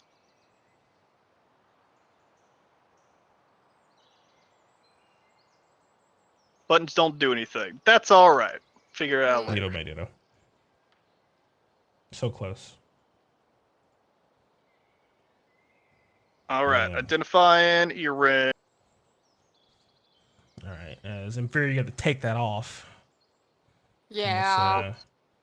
You want Sophia to just get real close and personal. Imperia is stubborn enough that she would just go like lie in Sophia's lap. This librarian just yank on your ear and pull you over here. It's like, eh. I 28 that bitch. Yeah, absolutely annihilating it in a matter of like a minute. You identify this. Not a whole lot of magic, but an interesting and certainly if this was sort of a different environment that you were living in or existing in, this would have been very useful for you and people like you, Sophia, in your attempts to sort of understand and grow familial power. Very useful item. It identifies itself as the Cuff of Captions. So while wearing this, you quickly realize not simple iron, but much fancier, a platinum ear cuff. Any audible sound or spoken language that you are within earshot of is magically transcribed, appearing as unobtrusive, illusory text that only you can see in the corner of your vision. You gain a +2 bonus to wisdom perception checks that rely on hearing, and even if you are deafened by the silence spell, as you can sometimes read transcriptions of sounds that are otherwise inaudible, you're able to make a perception check with disadvantage and try to pull whatever information you can to hear something beyond even the power of sound suppressing magic. Yo. An excellent tool for a spy or a roguish individual seemingly lost in their attempts to win Xander's challenge. Does it require attunement? It does. Does that mean I get to keep it? The transcriptions are written in common and vary in size and form depending on the nature of the sound. So, like, a titanic explosion would appear as a very large sort of booming sound in the bottom left. And the text will convey the literal meaning of any spoken language that it transcribes, but can suggest common idioms in place of ones that don't quite make sense from other languages. And you can also choose to filter out sounds and transcriptions. So if you're in a crowded Crowded dining hall?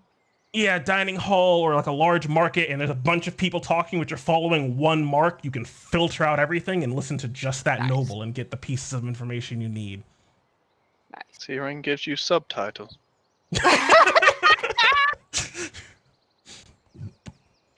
Well, unless anybody else desperately wants it, I would like to keep it.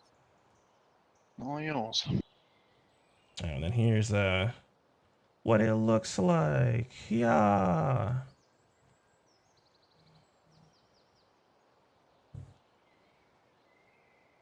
That's cool. Cuff of captions. I like it.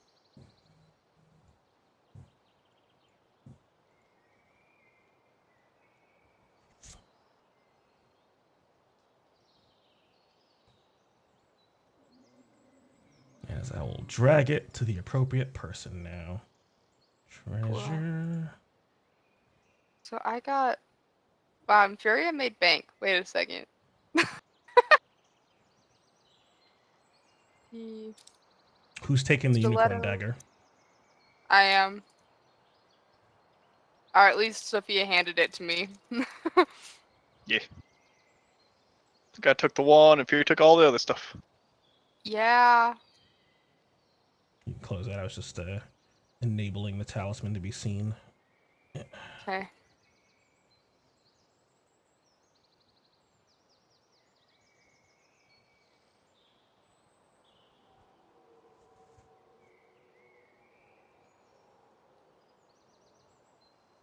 I was just the only one with the attunement slots for the other two, I think.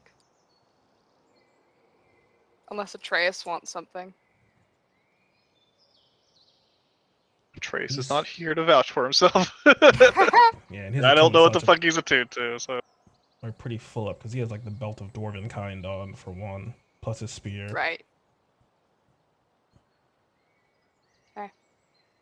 Then I get fancy stiletto, Thylea talisman, and captions cuff. Subtitles. Yeah. Cool.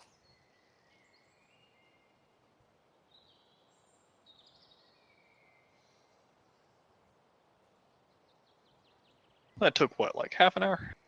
Not even. Yeah, altogether, probably coming up on just shy of half an hour, like 25 minutes. It would have normally taken 40 more minutes. As I pop my enhanced greater healing potions in my little potion holder. That's all we have, I suppose. We're not been accosted again. Shall we move on? I should I still figure have a out how bit to... of my reserves. Nix we is should gonna figure pick out up the key. how this key works. Well, we're not going to figure it out standing over here. I suggest we bring it closer to the other guardians. Perhaps something Yes. will react to another. Inferia puts the talisman on, sticks the dagger in her belt,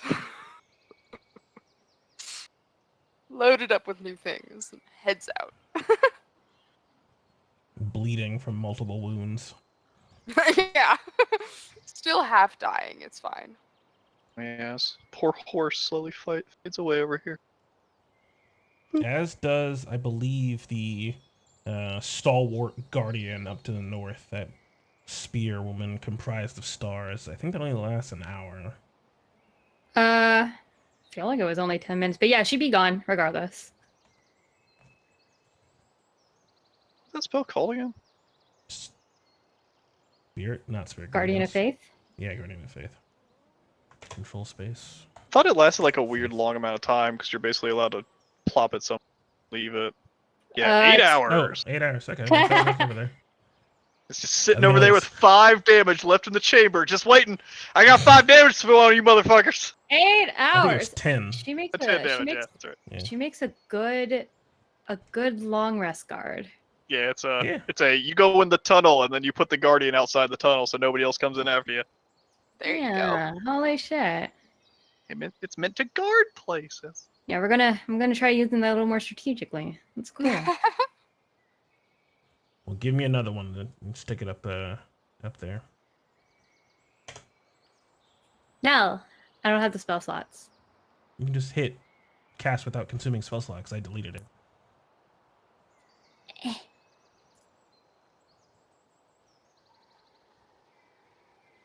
Thank you. Making our way north. As who has the keystone? Nix. Yeah, Atreus gets 8 health back for his stam coming back. Just call. Do you have like item cards for the Atreus, stop. talisman and stuff? Atreus, stop. Those are under journal entries. Okay, cool. Thank you. Which you Atreus, do. what are you doing? Did you learn anything about the Guardians before we were disrupted? Atreus, I'm just trying to type in your health. What's wrong with you?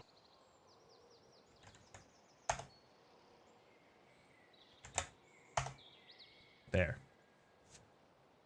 Every time I pressed, like, I was trying to type in 120, I typed in 1, 2, and then when I hit 0, it's like, yo, you're concentrating on something?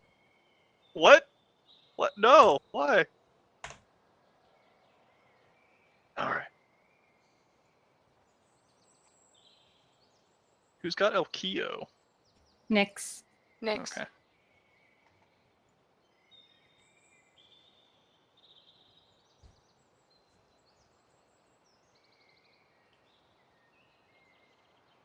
Were you and Atreus able to find how to use the key when you were investigating these things? No. Not at all. Well, what did you pick up from the Guardians? All of the stones that they have are numbers, 1 through 4. And all of them are in different positions. That was all. Is there a number on the stone? The key. Nix is going to check the key. Yeah, flipping it over, you notice this thing seems to be larger than the other 4. It seems to be like a sort of large, sort of bottom half of a rectangle of sorts, and the sharp sort of fracture along part of it. And looking for any markings, there seem to be a few arcane inscriptions across it that seem to glow and let off a bit of light. Looking around for a number, you find at the very base of it 0. 0. Interesting. Could be simple enough that they were simply made in order. 0 meant to open the door, and the other one's meant for the Guardians. simply try to trespass through the mist with the key in hand. See if that works. Never hurts to try. Snix is gonna walk the key over to the door. See what happens.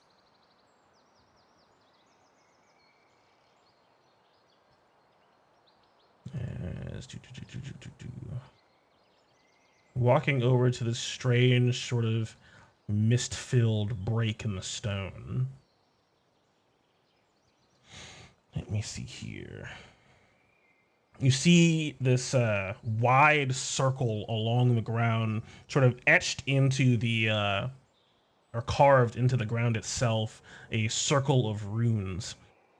And this circle of runes seems to sort of shine up with a soft white light going up towards the ceiling.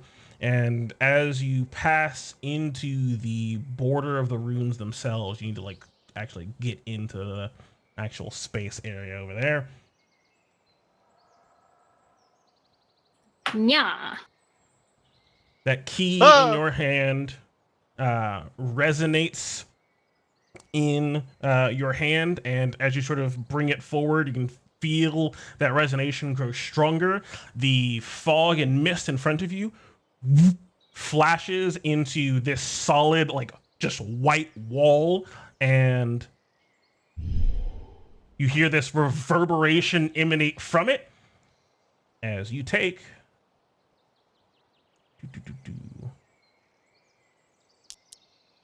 3 force damage as that magic pounds Oh. into you. Do I as well, since I'm standing there? Like an idiot, though. Yeah, as you are pushed back 10 feet, and yes, Inferior, you are as well. Alright, so that's a no. Ouch. I'm not concentrating. Go away. I have an Hunter's Mark idea. lasts a while. Unless Yeah, you... but the thing died. If you were still concentrating on it, I believe you can move it over to a new creature. But in the next turn, it's been more than a turn. We took a short rest. Right? It's any consecutive turn, I'm pretty sure. Yeah. It's not like do it next turn or else you lose it. It's just like after this turn, whenever, as long as the spell is Okay. up, you can move it to somebody else. But I'm Okay, sure then I I'm guess sure can't you move it to did. somebody else when it's dead. I'm sure you did Or the it's alive. free Hunter's Marks that you get. Yeah. Yeah, which only lasts a minute. But if you do upcast Yeah. Hunter's Mark with like a a higher level spell slot, so it lasts like 8 hours, you can just keep using it as long as you still have it and don't drop concentration. Cool. From fight to fight to fight. Yeah. Good to know. Other than that, the only other hypothesis on just mostly guesses, logic puzzles, if nothing else, pressing them in order, possibly. I have kind of an idea that I can't really explain the logic behind. But I think the number 0 makes sense if this is supposed to be in order, and the only statue of this group that doesn't really make sense is Nyx walks over to this pass and faces down the burb antler creature. They're all in different poses. They all have a stone between their horns. The statue has antlers. Inferior kind of shrugs. Sophia has a doubtful look upon her face. If you haven't, well, then if you have any other ideas, why don't you throw them out there? And like I said, one guess is just about as good as the next. Although that thing seemed to be an enemy of the Guardians. Said they created that statue. It doesn't seem like it would be part of the mechanism. But, could also be wrong. Jean lied about other things. She did. Well, I'm pretty sure we fought something like that, so Yeah. we either have to go up for another fight, or the door opens, or not. as Nyx is going to place the key between the antlers of this statue. Takes a bit of work because this thing is a large statue, having to actually climb up onto it to get up to its head. That's all right. That's all right. All right, climbing up onto the statue and placing this chunk of key between its antlers, you just let go and it just floats there in place. Oh. And nothing happens.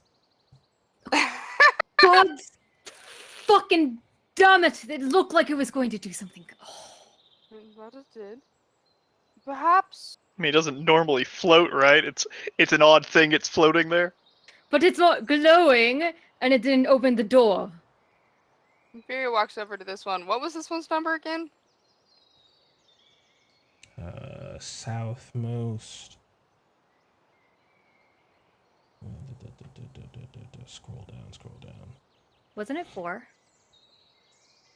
I think this one might have been 3. It's 3. Okay. Amphiria is going to bound this way. I also have an idea. Might also not work. As she's running away from them, she's kind of shouting this over her shoulder. Because this one was number 1, right? The one in the middle is number 1. Oh, lies. Over to this one. Yeah, it's 1, 2 at the top, 3 at the bottom, 4 at the door. Interesting. She's gonna scramble actually up onto the back of this creature. As you get onto the creature itself, Fuck off of me! immediately there is this, for you, almost terrifying sound, one that you recognize immediately. Fire. Underneath and inside of this thing, you hear just the immediate spark of flame as the gold that this thing is made out of seems to grow immensely warmer. What do you do? Amphiria is going to grab for the key, the stone floating above its head, and yeet herself off of this thing. Like, doesn't even care about landing on her feet. Just, like, get the fuck off it as fast as possible. As Emergency you dismount. lurch forward to try to grab the keystone from between its horns, you hear this sharp buck of metal as you are thrown off of it. And it just seems to sort of freeze itself forward, like now just on its front legs, its hind legs stuck in the air as you come down onto the ground in a space nearby.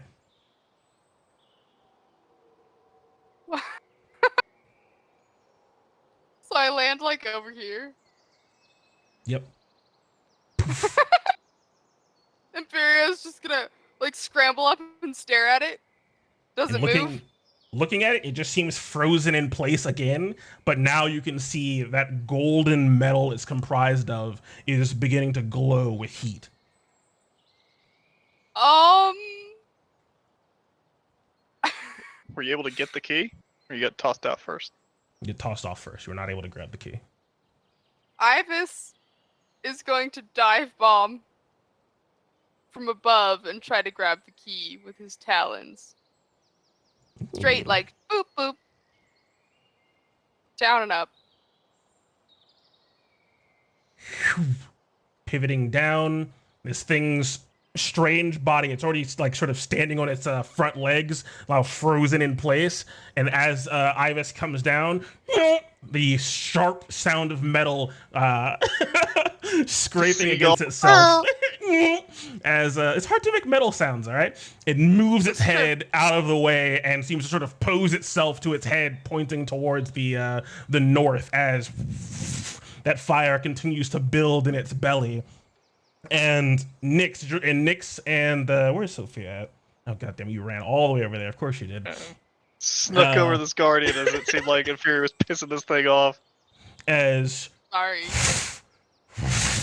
you can hear and see The statue to the north and to the south, heat building in their bellies. You can see the lick of flame jutting between these gaps in the strange plating that comprise them. Is Imperial anything and happening? Ibis are gonna my- retreat to where Sophia and Atreus went to. So something is happening. Not entirely sure it's what I wanted to happen, but I thought if we could put the keys in the right order by the doorway, but getting them is going to be harder than I thought. Yes? As Nyx on your statue unmoving. But as the scene unfolds with Inferior, you do see your stone continues to float between these two antlers of the stone statue. And each time something happens and that flare of fire happens, your stone seems to vibrate.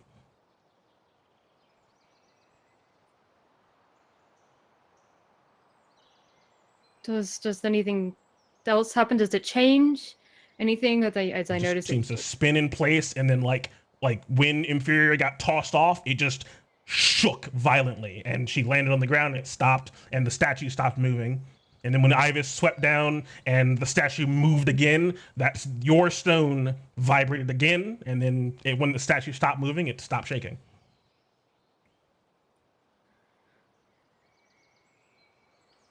This key is somehow connected to the Guardians. Every time they move, this thing shakes. Well, we knew they were connected. It's just how and how they work. See the outcome of that temper. Just watching this thing is scooting further and further away from big heaty up boy over here. Watching him just grow red. I'm going to take As time passes, assuming no one moves towards or does anything else with them, you would notice that they slowly but surely cool down. I wonder how far I can push it before it does something interesting. Well, if they're... I don't know what to make of the shaking of this orb either. You take the orb over with the Guardian, you want to... I don't know. Well, one way to find out. We know that we can make it mad a couple of times before it comes after us.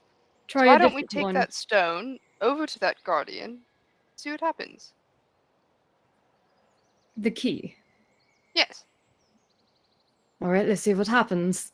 This Nyx is going to pull the orb off from the monster antlers and climb down her statue. As you go to pull the orb off, you can feel this strange sort of connecting, like not magic, but almost like trying to pull magnets apart. That strange sort of force, but boom, you're able to separate it. I mean, magnets are magic, though. Like, I mean, you're right. Okay, it's somewhat resisted. But let's go try anyways. Let's go. statue is certainly part of the mechanism. Somehow.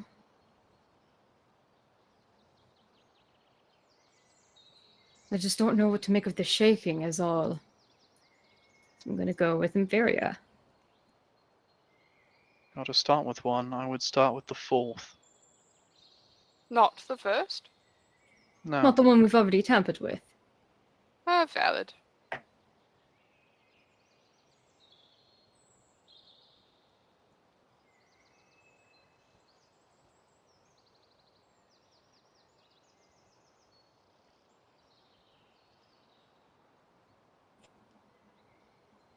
As you bring your keystone over to the fourth, what do you do? You just have to touch it, right? Nyx is just gonna put her hand on statue. You feel that fire, that warmth, but it doesn't move. It doesn't try to buck or ram at you. It just seems warm. You feel You place the key upon it. this sort of soft vibration from your hand. The one holding the stone, not the one on it.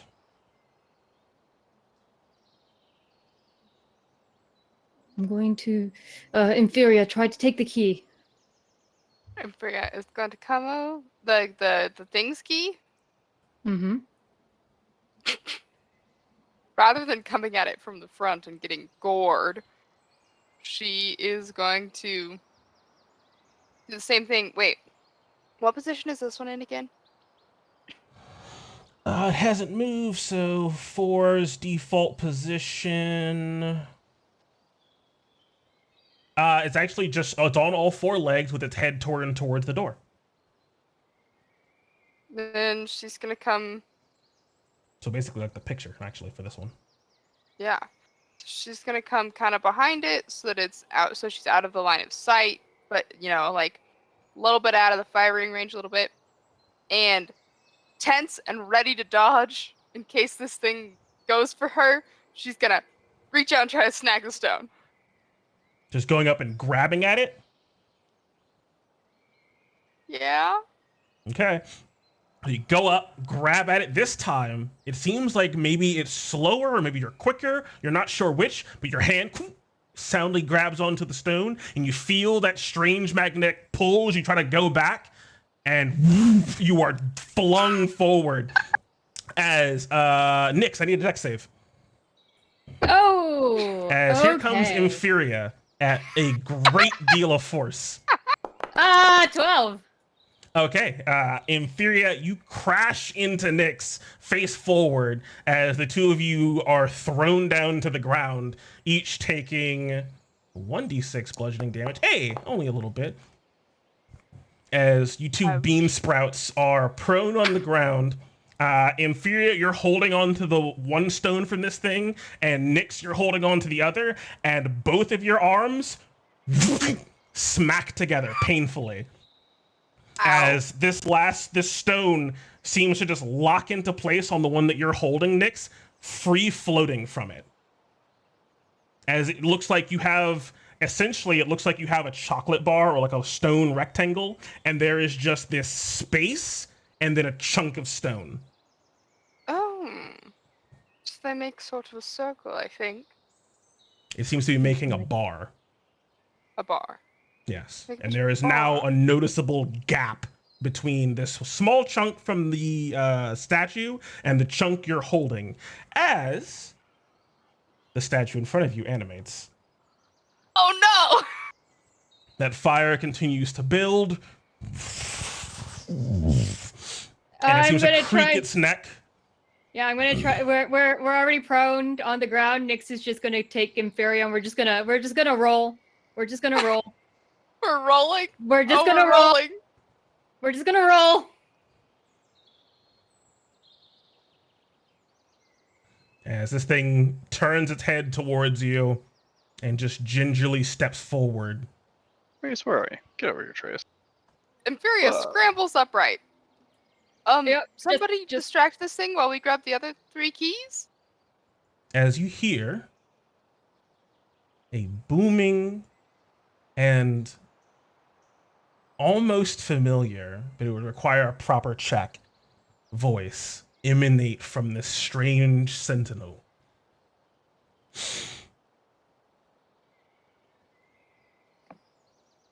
Who has awoken the guardians? Yeah, I'm gonna check that voice. Yeah, same. Give me an investigation check. Investigation. Or a perception check, but it'll be harder. God damn it! I'm doing the Perception check perception with check. hearing. I get a +2. Or no, I'm probably not attuned yet. I'm going You'll with be my able to attune perception at the end of roll. the short rest, so you can take a +2. Yeah. Then +2, so that's 20. Nyx and Inferior, you are like 99% sure that that's Vulcan's voice. Vulcan? That's Inferior's immediate reaction. Vulcan? Oh my god, he would build something for this place, wouldn't he?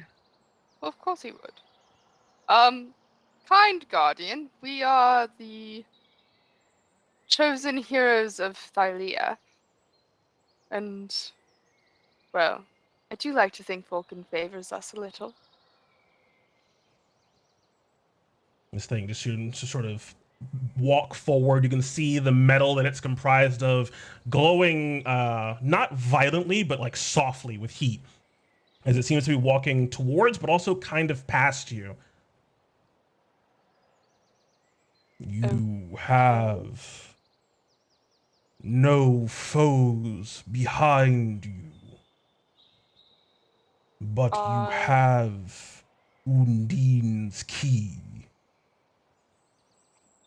Yeah, we, if you're talking about the Puritans, they're dead.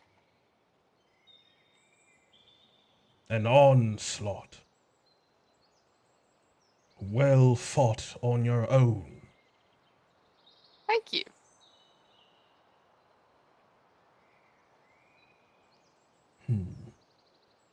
We're trying to figure out how to get to the next stage of the challenge, and we thought it had something to do with connecting these keys.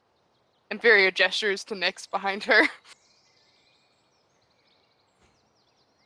With your permission, we would like to take the other 3 pieces to test our theory. Unless you know how to do it and we don't have to. Yes, telling us directly would be a great help. A wise deduction on your part, Challenger. It almost seems like this thing has this strange, like you've had very short, albeit, but conversations with Cephalonia the Celadon, and that creature, that thing, a creation of Vulcan, sort of famously has a large amount of intelligence for what it is. It is aware of itself and able to hold a full conversation. These large sort of sentinels almost seem like they are going through a speech or like through a limited set of responses. Their way of speaking seeming to be noticeably artificial. You may collect the other key fragments from my brothers. Thanks! Imperial grabs Nyx Yeah, and drags her towards... Nyx just like sighs in relief. drags her towards number 3. Oh, perfect. Um, I'm going to stand on the opposite side this time. probably wise. And maybe... As it bucks outwards right in your face. Every Nyx goes to like a different. That's the montage. Every time Nyx tries like a different position around the statue, she still gets hit anyways. And Varia kind of like does the whole like where she kind of like wiggles and gets really tense, gets ready to grab this thing. Nyx, maybe hold the key closer to it this time. I take key and touch it to statue. I don't think it gets much closer than this. You'll have to be more specific if you have something in mind. No, that's okay. As you touch the keystone to the statue, you can see descending down from between the horns, along its neck and along its back, rolling towards you, and like a magnet, snapping itself into place. I am beside myself that it was that simple. Imperia just kind of face palms. It kicks and you laughs. anyways. Well, alright. As this one also animates. I thought you had number 3. I'm not going to tumble in the grass with you for this one.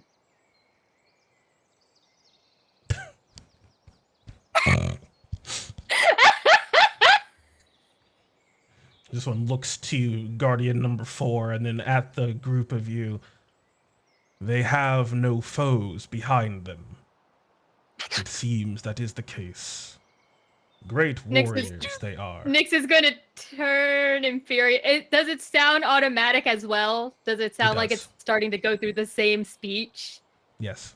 Yeah, Nyx. But it Nyx seems like it's being inferior. updated. Yeah, it seems like it's being updated on the situation by the other Guardian, as they almost seem to just go through the tree themselves. Imperial not kind of saying glances anything between new. them. These dudes are supposed to be on our side.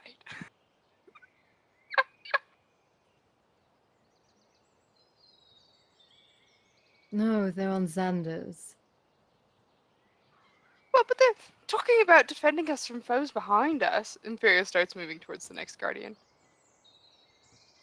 It was a test. Perhaps they've had to help others in the past. I doubt they've made it through. Maybe they It would did. have been really helpful. It would have been helpful, but did you have the key with you? No, we did not. Well, I threw it at Atreus. And I told Atreus to drop it because he was getting flown away by birds.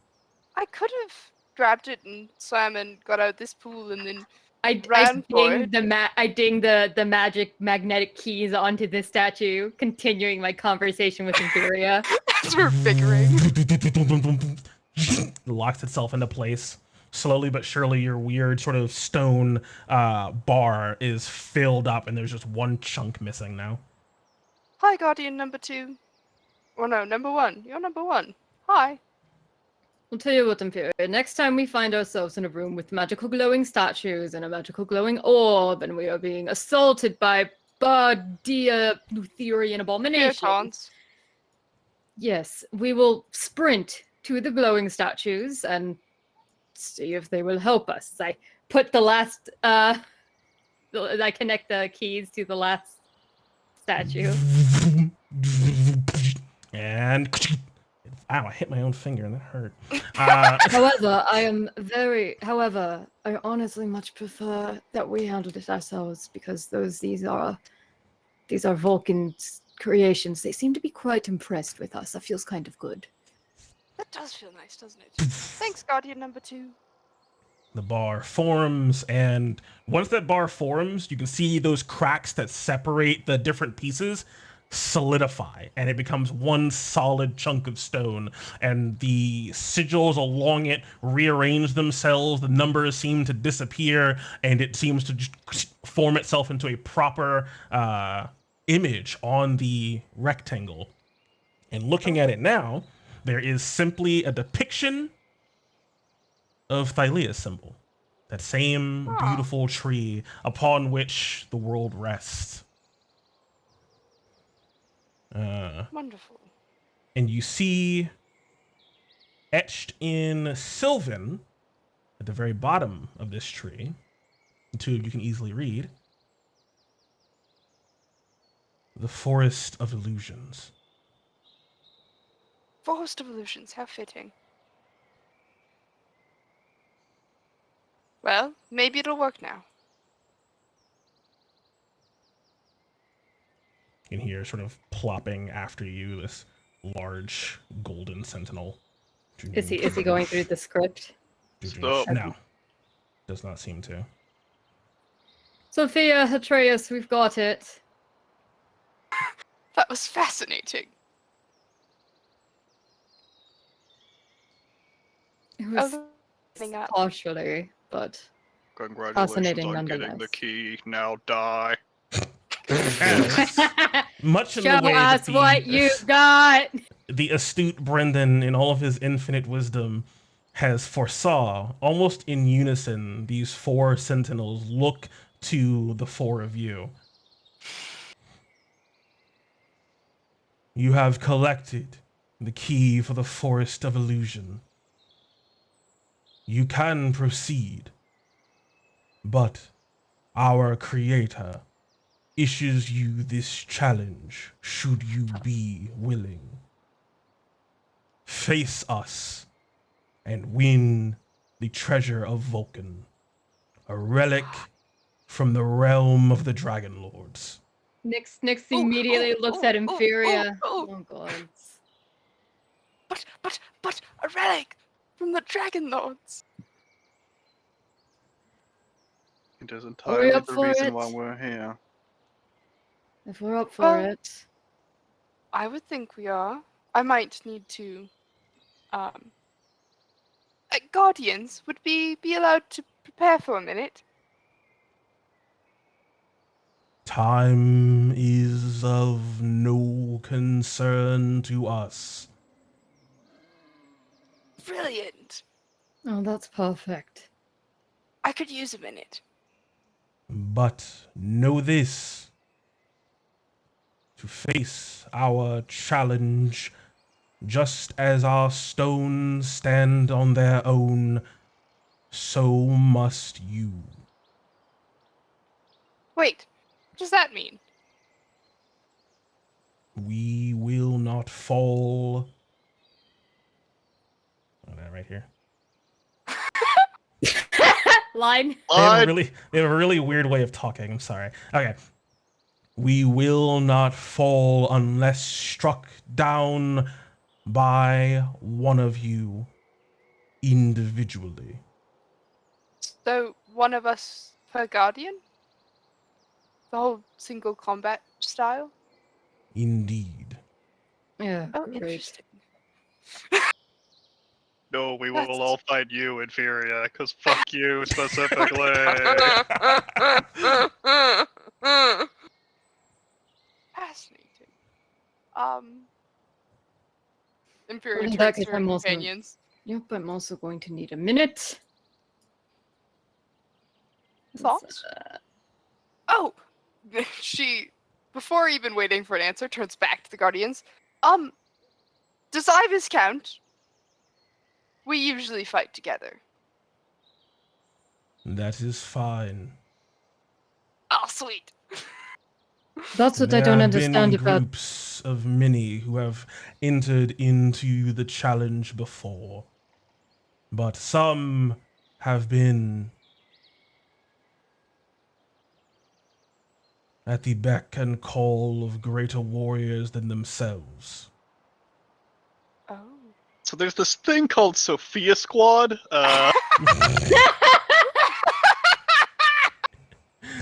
I guess that's what I don't understand. A about- mighty champion would be able to lay us low, but you must prove that each of you can lay a killing blow.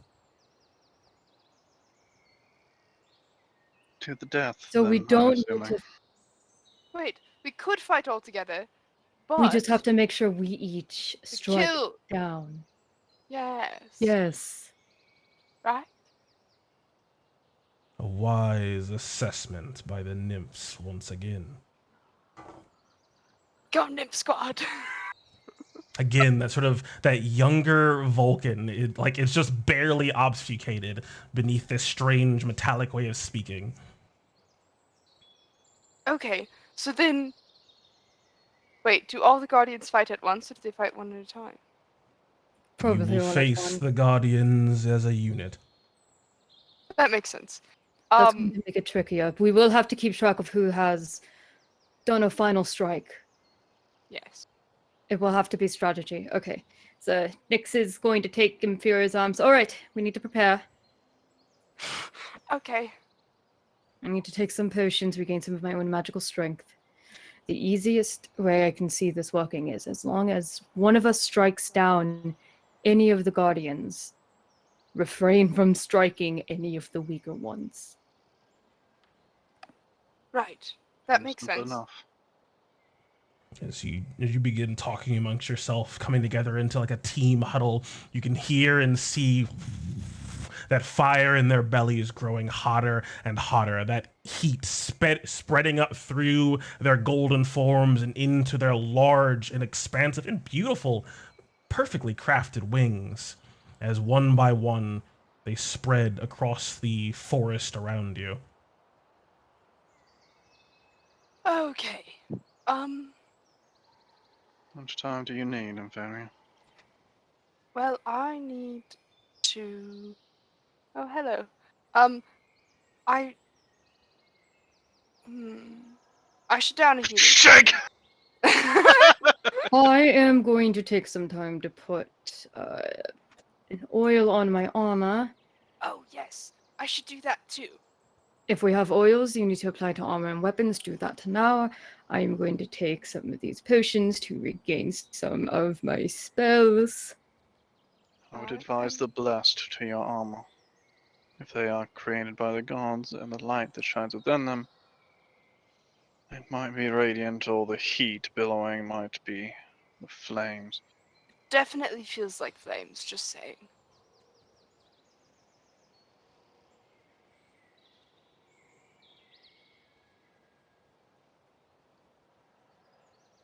Can oils mix? Like, can I rub an oil on my armor and then splash another oil on it? No. Rip. What happens if I do though? Does the I splash? believe you lose the one that you applied earlier. That's okay. I'm okay with that. Thanks. I'm gonna use the rest really quick. As I'm gonna take this opportunity to. I'm going to start by applying the blessing oil. And then if shit goes south, I'll do the other one. I can't remember what all these fucking oils do now, too. Under the, is it the fucking items? Or is it the journal? It's, Oh, you okay. Can, you can access it on the item. So Okay. So I go to like the little tablet, and then in the search bar, I type oil, and it will just give me the list. I guess the only anti-fire stuff would be It's the ice. flame heart, right? Oh. Yeah, oh, reduce fire. Oh, yeah. Do not have ice stuff. Okay, so our only option is the oil of blessing then. Well, I have a few different ones. Yeah. My only option. I have one that deals acid damage, I think. Where'd that one go? Maybe it's the oil of spite. Should have a couple of them, like spite. No. Yeah, Yes. spite is acid damage. I have 2 of those. So I'll put spite on my dominant hand chakram. Put blessing on my armor and blessing on my armor for both my dudes. And then what happened to Atreus' thing that he did with oils? Ooh, I do have an oil of ice. You were muted, Jordan. I saw your mouth moving, but you were muted. It's in the boon section for him under his Peter Boone. Oh, I do have an oil of ice also. A sign of things to come. Where the fuck are boons? A sign of these. Where do you find boons? Because it's not under player It's character under- boons. It's under journal entries, heroes, and then you go to the specific character. Okay. Oh, what was the one against the radiant damage? That was the oil of spite. Spite was acid. Fuck. Radiant damage was blessing. Yeah.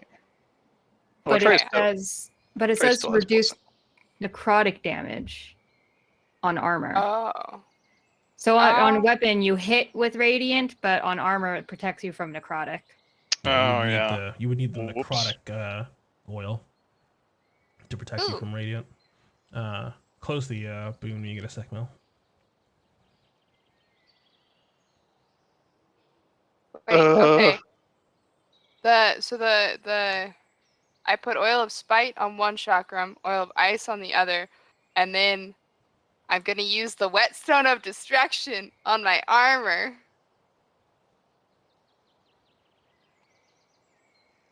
Because it says that's the reduce any radiant damage one. Because of what? It's blight? No.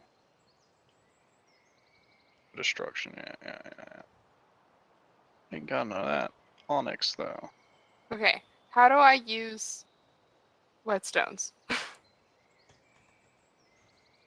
You would essentially take the whetstone itself, drag an abrasive across it like a knife or something, and then just simply polish across your armor. Cool, do that. But it says words. The whole thing with like rolling a d12 to see if it like uses it up or whatnot. You were trying to explain this to me the other day and I didn't get it.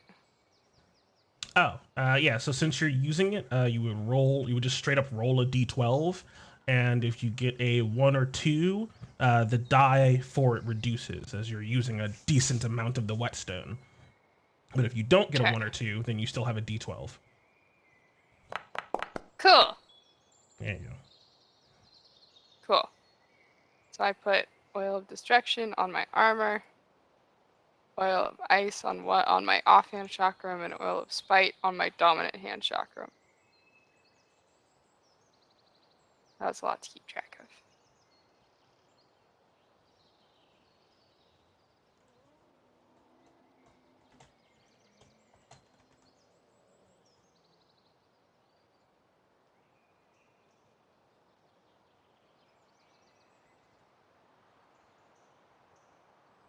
Trace does have eyes. Okay. Just hold that shit for now.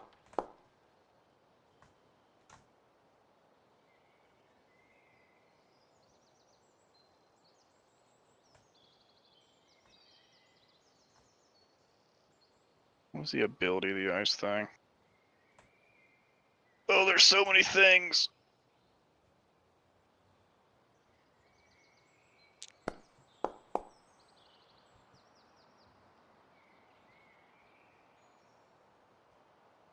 Okay, armor doesn't have a use. It does, never mind. What am I saying? A little cone of poop. Eh.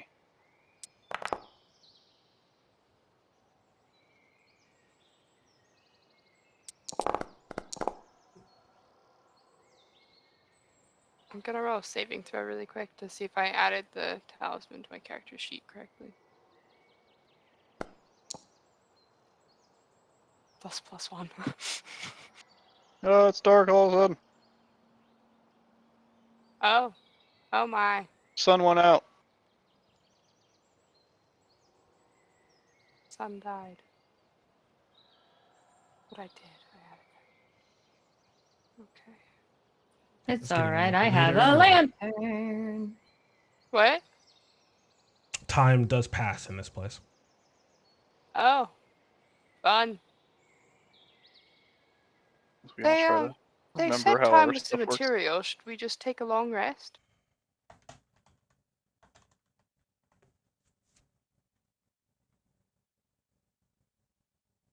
Honestly, don't see why not.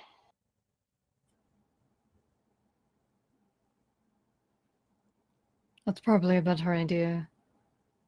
Gives us another opportunity to rethink some of our spell choices for the day.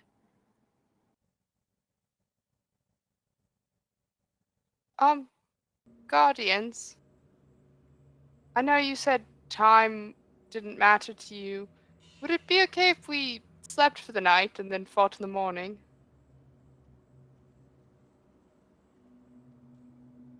A challenge met when you are most well rested is a challenge met nonetheless. Perfect. We'll see you in the morning.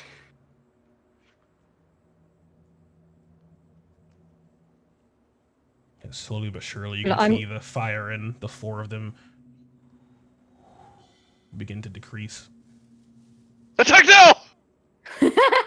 Okay, but I'm not going to sleep in the middle of all of them watching. Why not? Oh, we will watch anyways. We like to do that. Uh, I already have enough trouble shaking off the feeling of being watched. I don't need it to be in my face. we could go over to that corner where Oh fuck, the game is paused. I was trying to get Nyx to move. we could come up to this corner Oh. where Guardian 2 was. Yeah. Nyx is just like left behind. Sophia begins her ritual. So I guess we Sit at the don't house. do oils until the morning. Drink all the oil. Okay, I want Totally those. I just, want like- those potions I consumed back, please. Yeah, like maybe those healing potions as well. Scroll up and grab them back. Thanks. Wait, that's an option?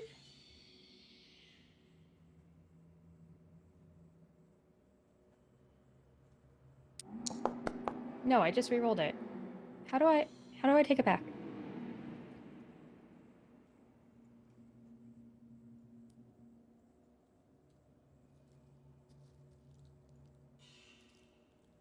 Are they all gone from your inventory? Yeah. I'm just gonna provide they're not gone from mine. I can just. My healing potions disappeared from my inventory. And then I like manually deleted the ones that I consumed. Uh,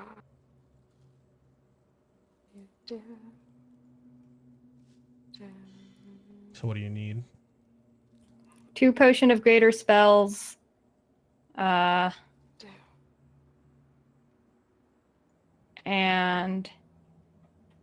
1 potion of superior spell, lesser healing, and greater healing. Damn. You're just chugging potions. I was out of a lot of big spell slots. So yeah. There you go. Thank you. What about you, Inferior? Good. I had multiples of everything I used, so I just put them back. Oh, you just toggle the number up. All right, good stuff. Yeah. Thanks for letting us retcon that.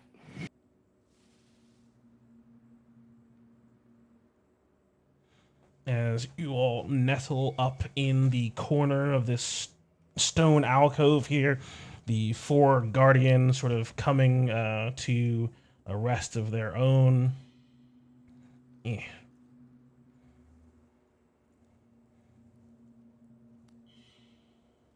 And Kira sort of plopping up against the side of the protective bubble. You can hear the strange sort of sounds of creatures allegedly off in the distance. Whether or not they're really there or not is hard to tell, but it certainly feels that way. And quite quickly, night is truly upon you. Cool. It's even darker. The strange, non-really moving sun in the sky turns into this dull and soft moon, and this place grows very still.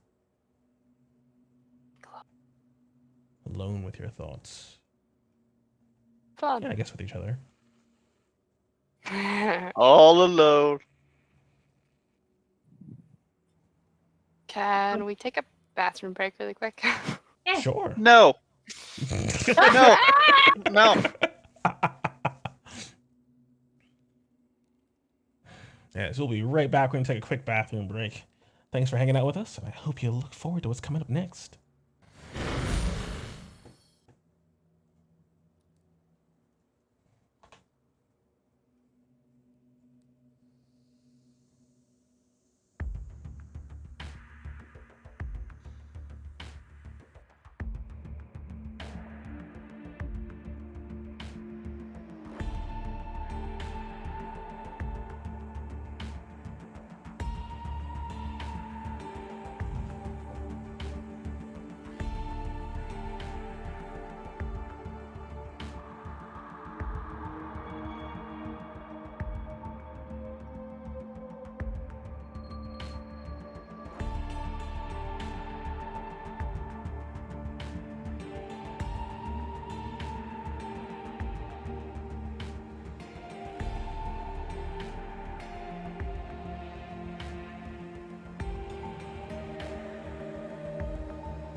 Okie dokie, and with that, we're coming back on into it in the midst of this long rest.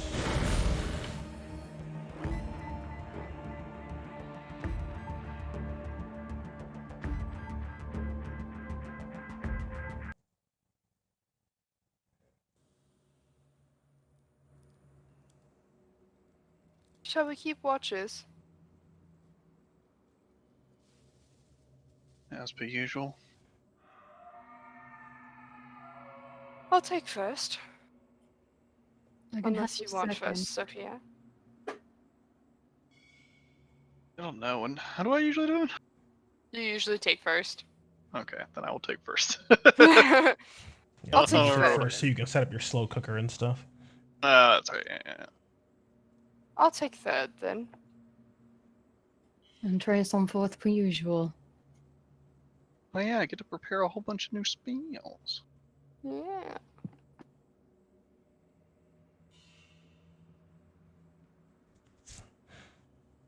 Yes, let me know what, if anything, you guys are doing to your long rest.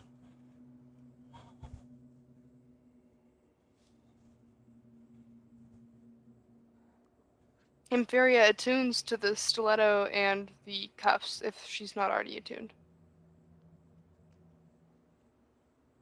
Yeah, Sophia's gonna attune to El Wando instead of Pearl.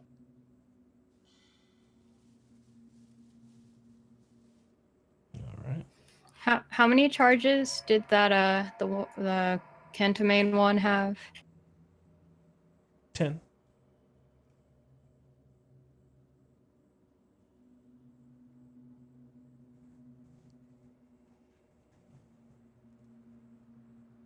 But Sophia has it, unless you're just like marking it on your character sheet also in case you get it or something. No, I was just curious.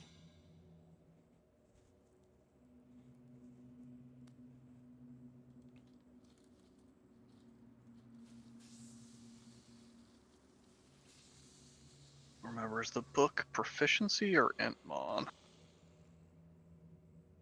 Should be int mod. Okay.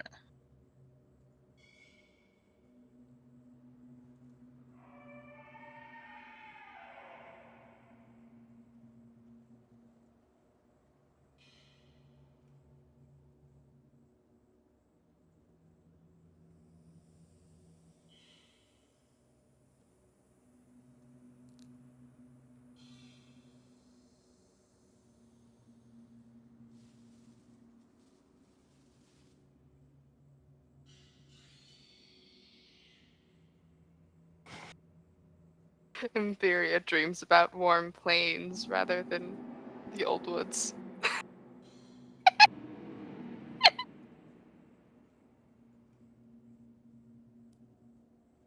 Where is there's Inferior.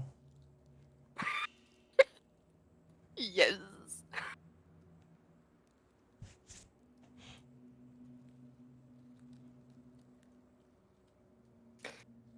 Ah, baby's first boyfriend.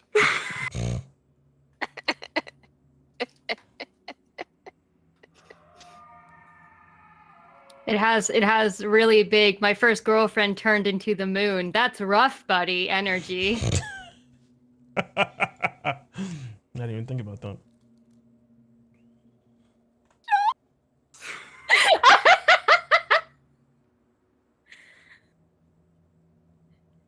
Nikki has not known peace.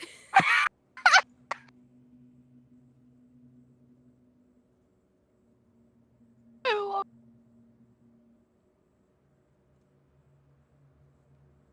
that made me happy.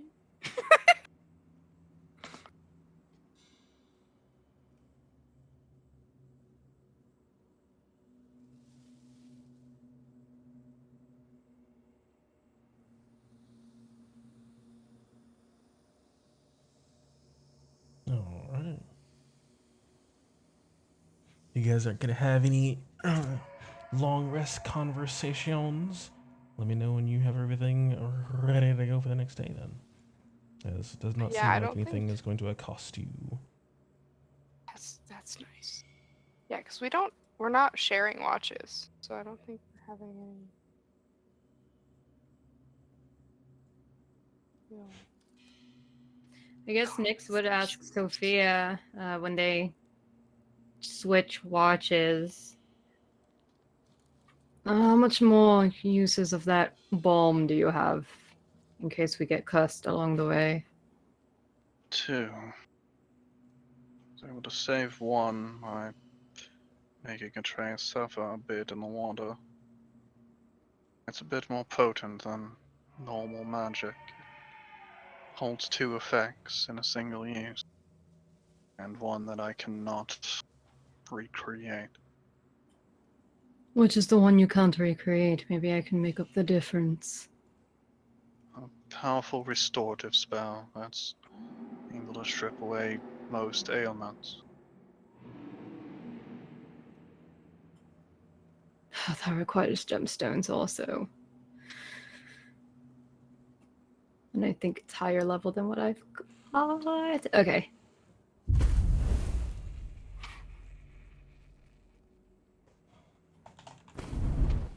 Nyx nods to Sophia and takes on second watch.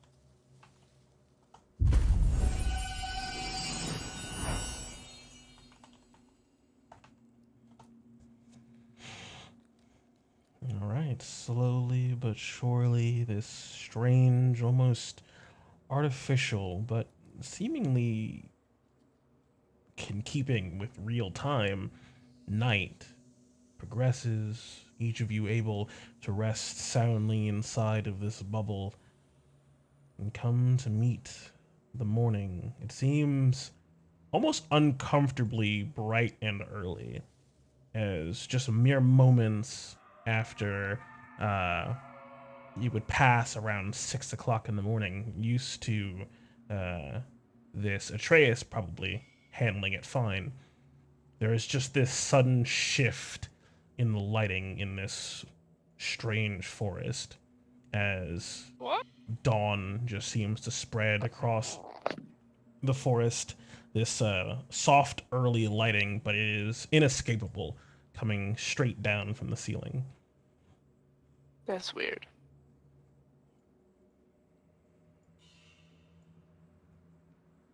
All right, well, I guess we should prepare.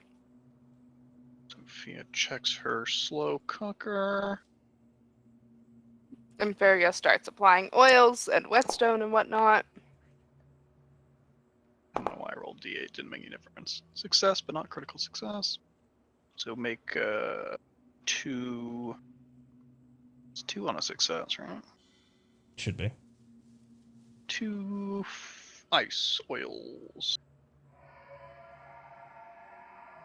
Yeah, use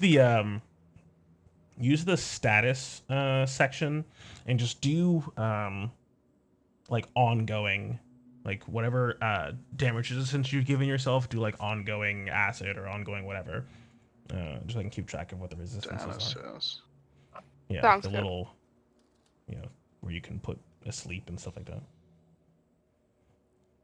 The conditions.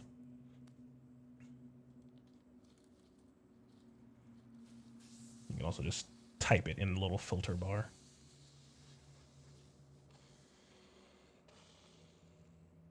Like that. Yeah.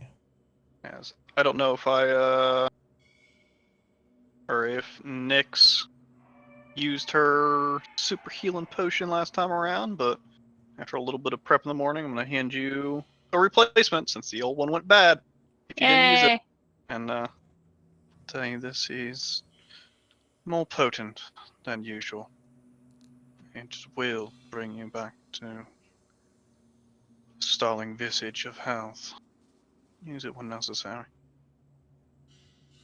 Now you know me. Always in dire straits. As I'll enhance mine and hers so it maxes out. Oh yeah. I assume casting mage armor as well. Yep.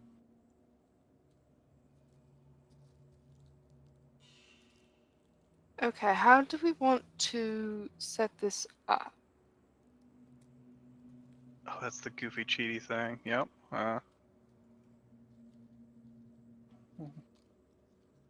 no, I'd have to take like blast for us to do that. Yeah, whatever.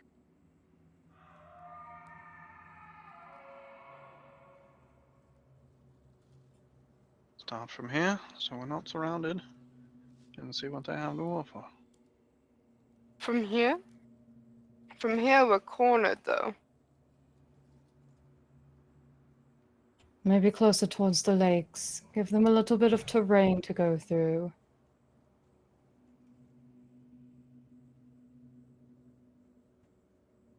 True enough.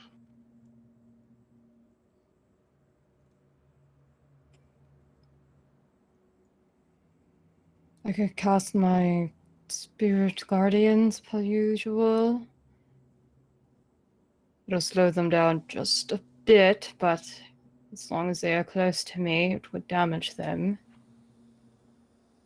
Or maybe it would be better. I have another spell I can use. It would make some of them glow, easier to hit. Perhaps we start with that.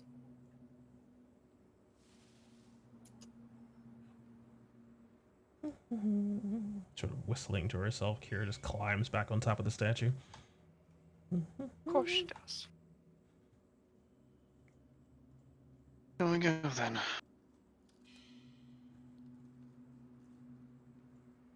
Yes. Go get ourselves set up here. Nyx is going to apply oil of ice to her armor. One finals just coming through.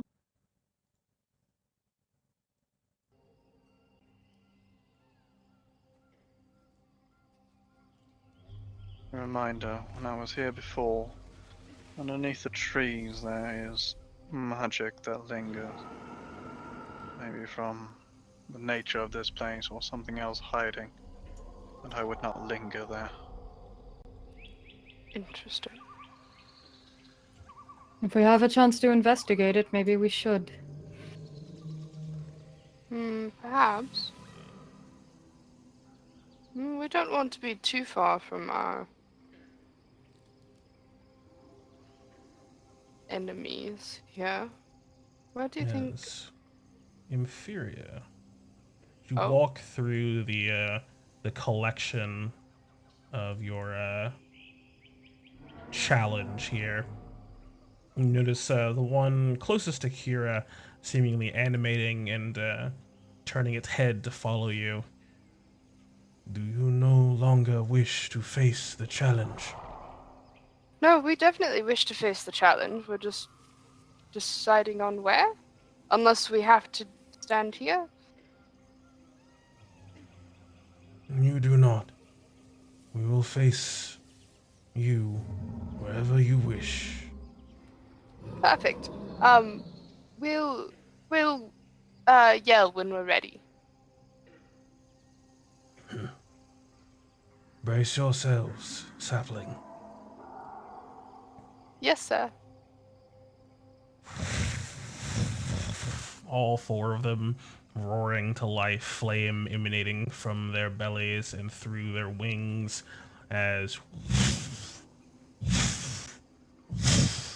those large and heavy creatures calling upon immense magic and taking to the air. Plans to bring them down to the ground? Anybody?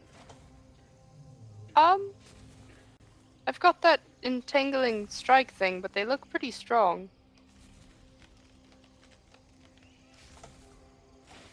Didn't the wand of Cantamine have a use that could help with that? No, only if they remain on the ground. God damn it. I can try to keep them there, but the wand's magic is lacking compared to my own. He told us to brace ourselves, so I would do that.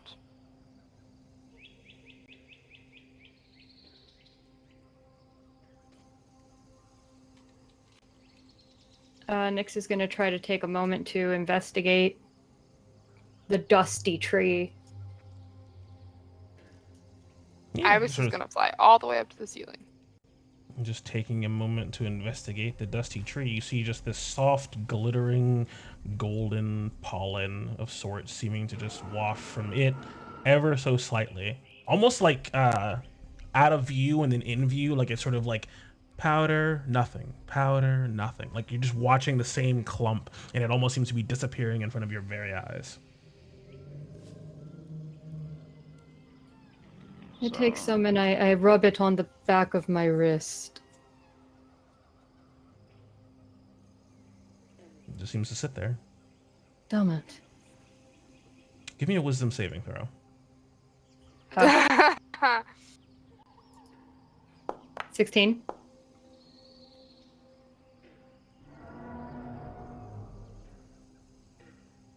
Okay. Smooth.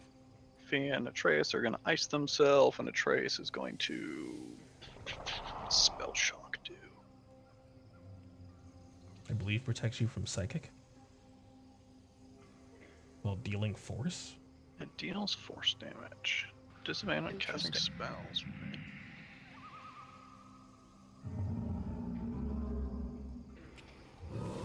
I'm I going also to. use a spite.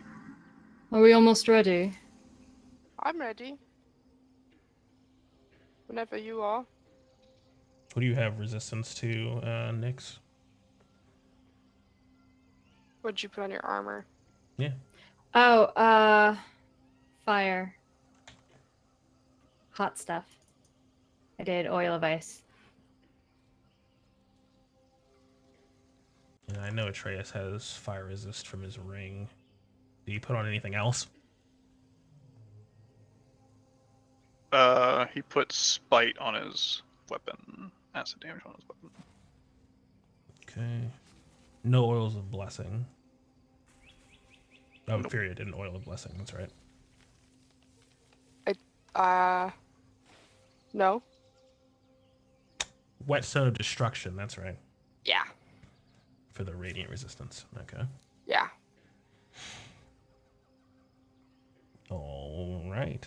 As you can see, these large golden. When everyone says they're just about ready, Nyx is going to take the moment to give If you herself. do that, are you casting a spell? No, I'm being a psychic. I'm psychicking. Okay, because if you cast a spell, it'd be rolling initiative. No, I'm not. Nyx isn't casting a spell, all right? She's just severely inhaling herbs.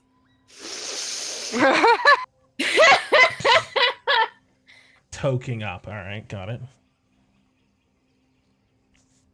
Yes, this shit's good for 10 minutes. I'd much rather do this now.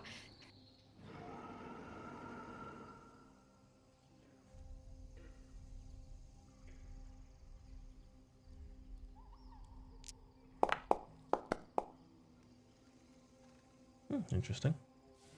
And are you pushing your luck?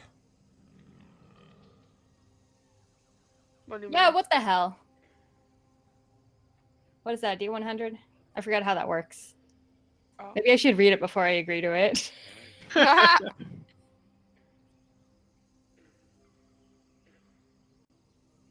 your heightened trance. My height and trance. I just don't know where the fuck did I put that? It's underneath your journal entries for your character. Bless you. Ah! Thank you.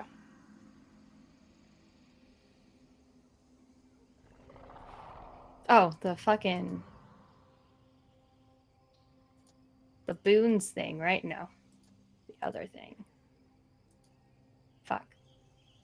What's the button that I have to push to get to the right category? The tablet. Okay.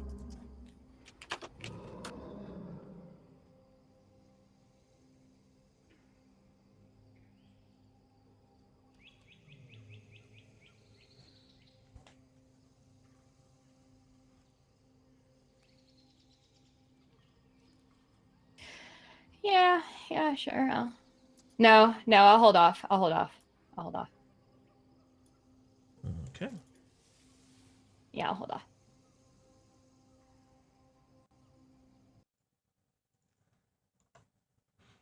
As the four of these sentinels seeming to float, it seems, in midair, wisps of golden fire coming off of the back of their seemingly unmoving wings now, look down towards you all Are we ready? Everyone? I set off the C4 that I attached to all of them. Beep, beep, beep, beep, beep, beep. Perfectly Everybody's timed. ready. I'm going to call out to them that we're ready. So I said I'd do that. All right. We're ready! As that flames surges off of their backs and along their wings. Let's go ahead and add yourself to the combat tracker. Combat tracker. Combat tracker. Initiative. Yes, that was good initiative. Yes. Okay, not bad. That's decent. Sophia. Oh, yeah. Oh, Sophie.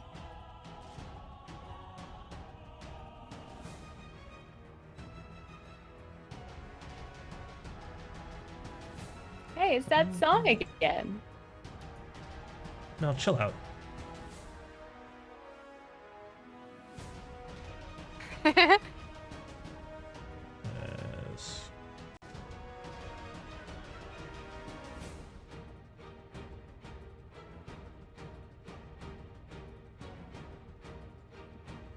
how come they're not visible? Not visible? What?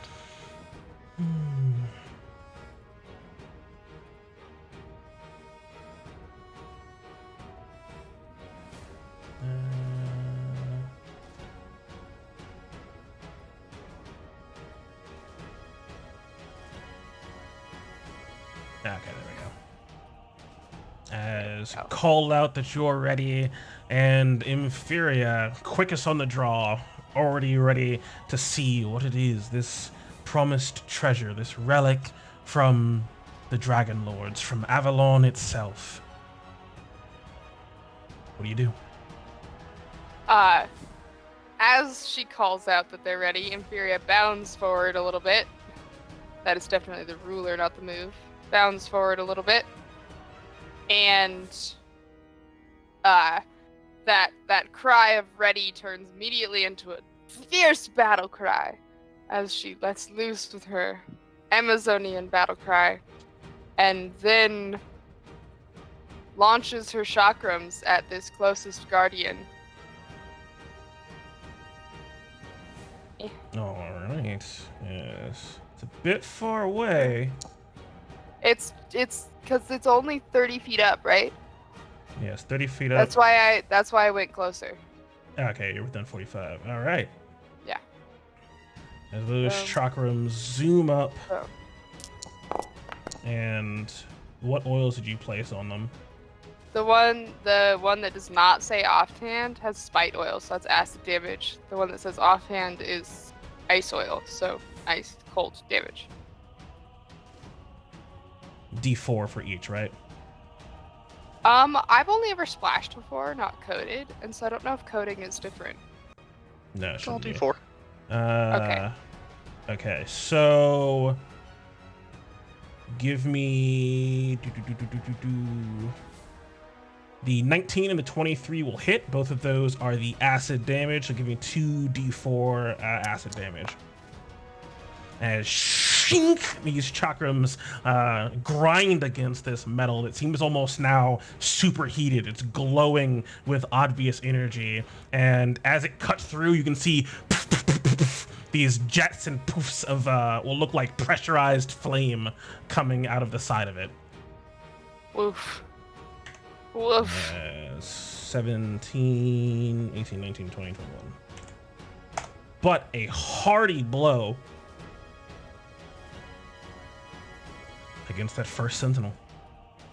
And Ibis is going to fly forward. And actually, how close is this? He does. So he's gonna fly forward just a little bit more to there.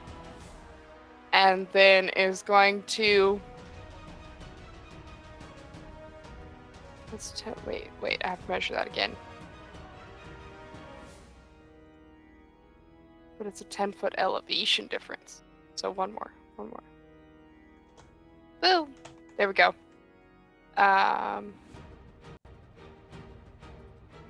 Perfect. And then is going to Thunderous Cry. Where's Thunderous Cry? There's Thunderous Cry.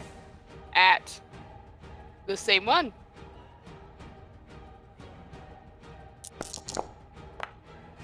Ooh, letting loose that ear-splitting cone of thunderous energy. This thing hardy, needing to withstand it. I'm bad at placing this thing. As with a 15, it's just enough.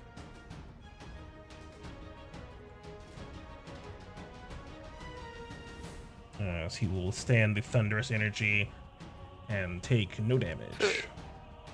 Ibis is going to retreat. He used 30 feet, so he's going to use another. Yeah, all the way back there.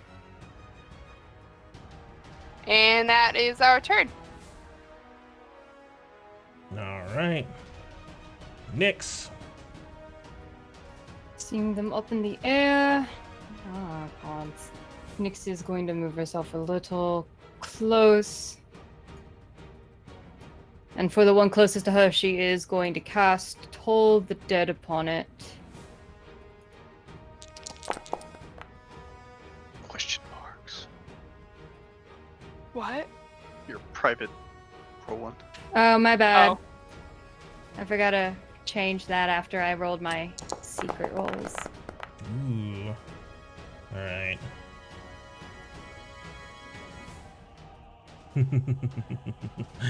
As you conjure up this magic and force it out towards this thing, calling on your connection to death, this imbued blessing, and that magic rings out, you can see this golden creature envelop itself in flame as it tries to withstand this magic, and it does so with a great deal of proficiency. Oh. Ooh. Oh. And as that magic surges up through it and that flame seems to rebuff it, you can see that flame whoosh out from it, and that magic head flying straight back to you as I need a wisdom save, as your spell is turned against you. Ah. Oh no! As you take 2 necrotic damage. I've never been more thankful to roll 2 ones. Yow.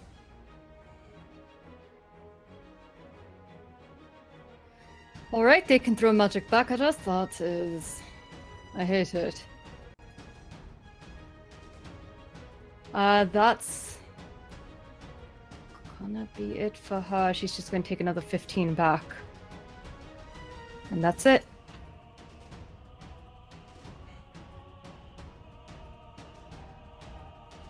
Atreus has super long throw on this thing, right? He does. Like, well, he's returning, so he can throw like at the disadvantage range and stuff. Do you have further range? Mixing up Theamos and him. Yeah, I don't believe it has a range bonus. I didn't realize there's 100 different effects of this fucking spear. Jesus. I will read this in between turn. He will hold his action to throw his spear as he steps out in front of Nyx to protect her. All Protect. right. Protect.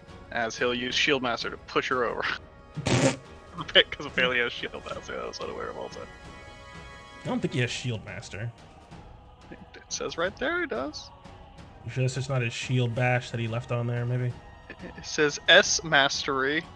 That's Spear Mastery, yeah, it's a remnant from his old subclass. Oh, okay. Okay. Yeah, Okay. he's holding his spear up ready to throw when stuff gets close. As things do in fact get close quite quickly, as you hear reverberating off the cave walls as these guardians almost seem to thunder in unison. Many have faced our challenge and many have failed. As this thing spreads its wings out to the side, fire trailing off of it as it just zooms straight towards Atreus with hostile Terrifying. intent. That's terrifying. Is he descending towards him? He is. Looks like he is diving just straight at you, just burning Yeah, through is the he- air. As he gets within like 20 feet or so, and spears are going to be flying up to meet him. One fires out at 20 feet, next fires out at 10 feet before they clash. 14. As it zings off of his body, and it quickly zooms back to your hand just in time for you to throw it out again. As an 18 soundly connects with its shoulder for 10 piercing damage, and 4 what? Acid. As he takes 14 damage. And connects, or tries to, with his charging ram.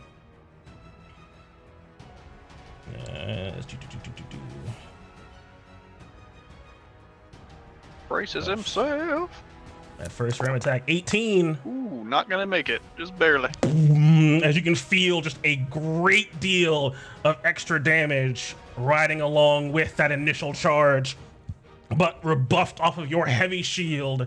But a second smack of the head as you watch this thing sort of fight against Atreus and Furia. You can notice its neck and head seem to almost move away from its body as though it's only connected by fire. These individual chunks and parts are all bound together by magic more than it is a proper statue, as this thing sort of whips its head almost unnaturally, trying to smack into Atreus with a 14.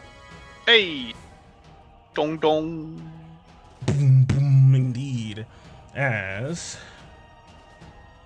these guys rolled really well in terms of going after each other. Zooming across the battlefield. He's zoomy.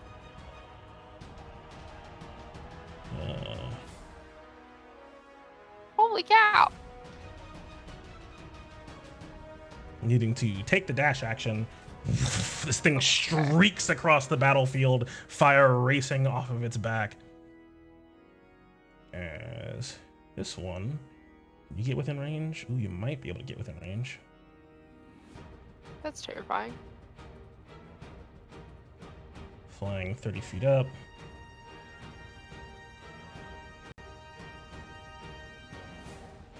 No, not quite. Yeah, so go there. And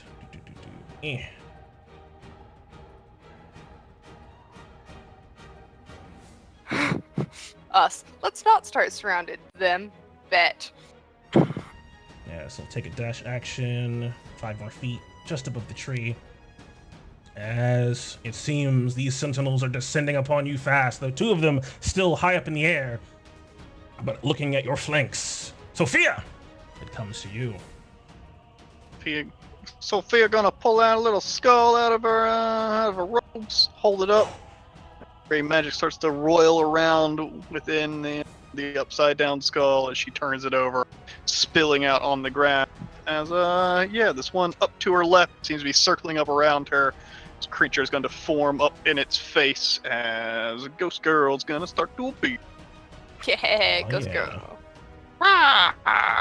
As she is going to that's all Sophia's gonna do on her turn. Move.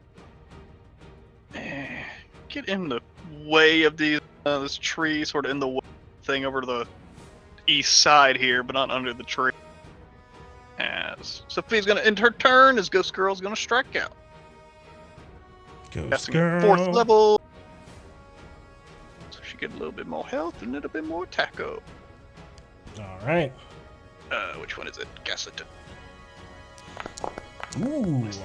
12 damage. Another Nice. 5 on top of that, so 17 damage. All of Slicing that into this damage goes through quite aptly. As he gonna make a wisdom saving throw. We are forged eternal and will not cower. That's this the thing- bad. As this thing seems to rebuff the notion of being afraid. I am Claws it again. for a single purpose. To fight for the Emperor Eternal. Wait a second, hold on. I'm getting my fictions mixed up here. 21 will hit. 9 more damage. Yeah, these are actually the spirits of dragon lords trapped inside of giant constructs called dreadnoughts. Hold it there. And so that'll be Sophia. As the final sentinel joined into the fray, and I didn't actually click the button. zooms across the battlefield. Zoomies. Zoomy, no. Actually, let's see. Can I do it 75? That's right there. I probably have to be there to get both of you. Yeah. Zoomy. And it's taking all of its energy to get right there, but not needing to dash, thankfully. Very fast flyboys. As this thing, as it streaks across the battlefield, that fire coming off the back of its wings and then surging as it slows down into its body as Inferior, this thing descends down just 10 feet off the ground. And you see that strange ram head, no eyes, no mouth, like a Pez dispenser, peels back and a torrent of flame unleashed, golden in color. You almost hear the sound of like angels crying, but also a lot of pain headed your way as it unleashes its holy flame breath. Good call, Monsieur Brendan. As the flames Oh, it's radiant and fire. look across both the sentinel in front of it and Inferior. Sad. Oh, dang, it didn't program properly. Oh, that was Ivis. I apologize. I had the wrong character selected. So Try this again. 13. Okay. Yeah, let me see if I can. 13 fire and 12 radiant. Yeah, give me a second. 3d8. Radiant.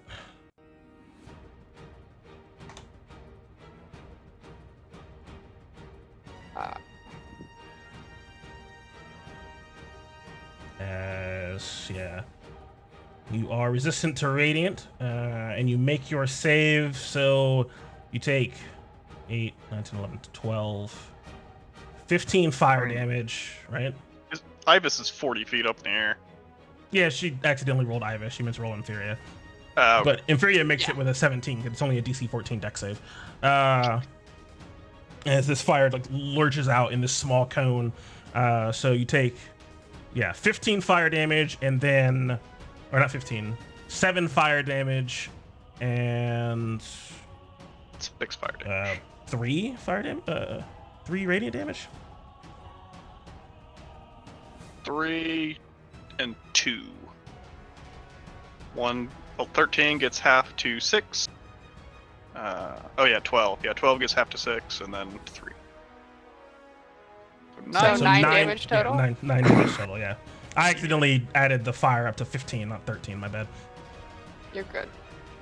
As all of that fire and radiant energy washes over the sentinel, squaring off with Atreus, you see that radiant light just glitter across its body, and that flame gets sucked into it, filling itself up with energy, as thanks to its improved fire absorption, it takes no damage and instead heals. Why?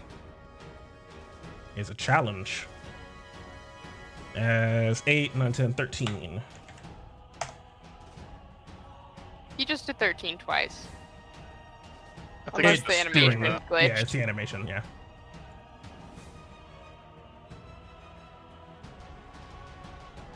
As that is it for it. Inferior. Inferior dances back away from this flame a little bit, shaking herself out, And then is going to use her bonus action. Wait, I have to do this right. I haven't done this before.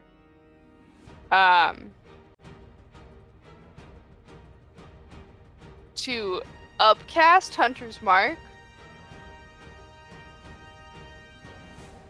Using one of your I actual don't- spell slots. Yeah. Okay. I don't know what I'm doing here. Okay. Wait, because if you do it...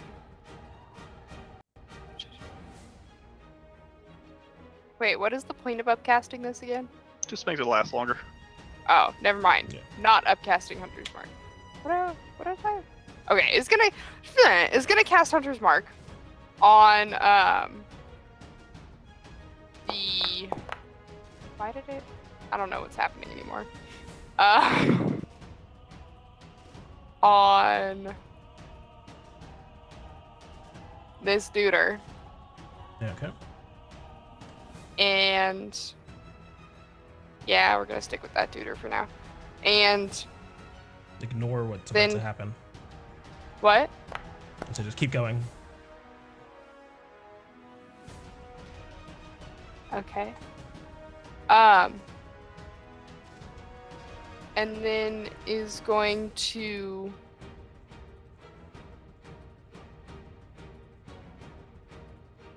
Yeah. Oh, that's why I wanted to upcast it.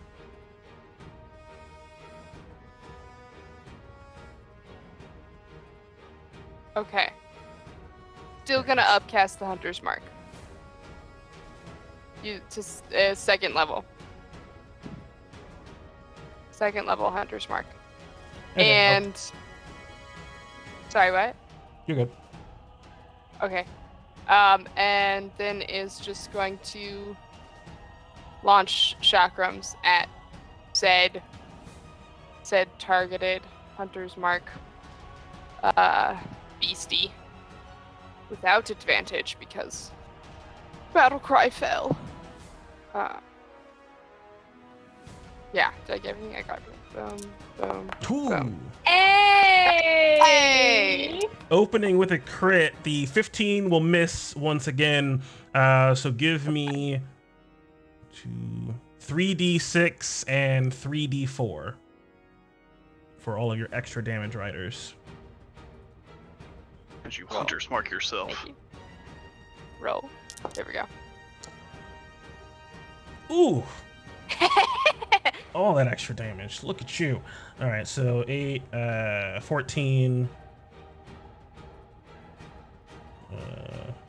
20,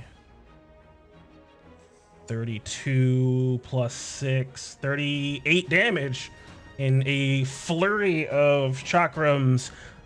These large rins in this thing, aiming at that same sort of spot where you saw the head kick back like a Pez dispenser. All right, you know what? Just take this thing's head off. Fine. Fine. As shink, these big gashes through its neck and fire leaking out of both sides as it takes a lot of damage. Take that. This thing seeming like is floating about 5 feet off the ground in front of Atreus, and with these like large wounds in its neck, its movement seems to sort of falter and slow even just from those blows. This thing looks like it is relatively close to death. And now Ivis, with advantage because he's attacking Imperious Hunter's Mark. I remember this new feature. I can use this. I just remembered it at the beginning of this session. And anyways. Is going to rain pinions on the same duder. What are you noticing? Speak up, Rose Lawyer. I'm gonna not use ice oil on me because I'm a fucking tiefling. What the fuck am I doing? Give me an int save to see if you remember who you are. Well, Wow. She's just so gray, you know? Yeah. Okay. Right? That's how that works? Boom. Yeah, since you are working in tandem with Ivis on a creature you have Hunter's marked, Ivis has advantage on his attacks against that creature. As Oh! Boom, boom, boom, boom. Those pinions slamming into the side of this large sentinel, and from each one of those pinions, that takes the full damage, 15. More fire coming out of the side of this thing as it is on death's door. There we go. And then Imperia is going to use the last of her movement to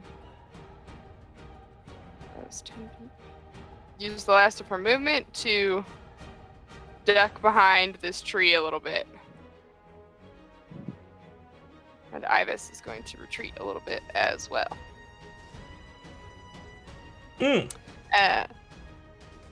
Sophia, give me a wisdom saving throw, and Inferior. Oh? I'm not under the tree, I'm just behind it a little bit.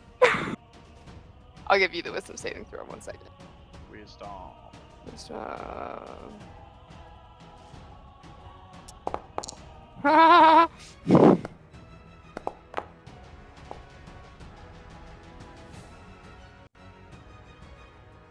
You have advantage on all wisdom saves. Because of the brace of courage. Brace of courage. Good shit. Okay. Grandma's taking care of me. Indeed, Maya's looking out. As Nyx, it comes to you. Seeing Inferior absolutely fucked up the one. This might be my only chance to actually hit something. As she's going to use her bonus action to cast Spiritual Weapon to attack a buddy. Oh, 24! Good stuff as that spear appears and slides right behind one of the pinions slammed into the side of this thing by Ibis, appearing out of the other side as that 7 force damage takes it down. Nice. There you go. Okay, Nyx has one down. Don't kill any of the others. You know, I couldn't have asked for a better opportunity. As I'm going to use my action to cast Toll the Dead on the one right behind it. Didn't we establish this was a bad idea? Only if it throws it back at me. Once again, that golden flame surges up, and the magic comes flying right back at you. Give me that wisdom save. I roll a 10, so with my +8, I make it. All right. Says the stars. Consuming one of your dice from your channel divinity. That's it for me. What happened to its skull? It was like dead a second ago. Stay dead.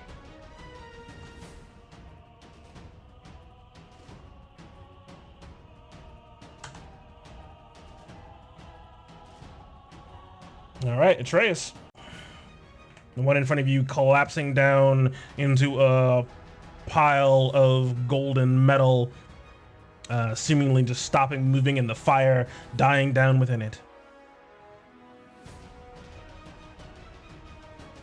Good stroke. As he will start chucking his spear over top of his head towards the other one that's coming down at him. He will move. He wants to defend next, but he doesn't want to be near this thing.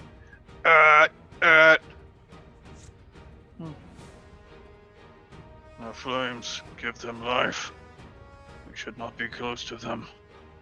As spears will go up. Spew! Spew! Ooh. Both at the one just right behind the one that just went down. Yeah, doing 3 more acid damage. So, 33 damage. 33 damage.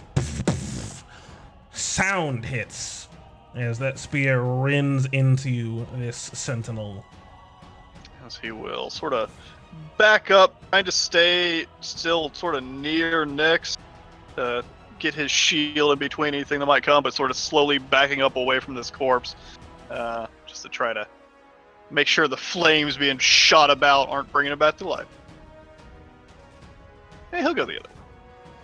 Go over there. Go this way. That's him. All right, this one I'm is sure he down. probably has a bonus action, but I don't know. As from on high, Oh, balls. diving down to slam into Nyx.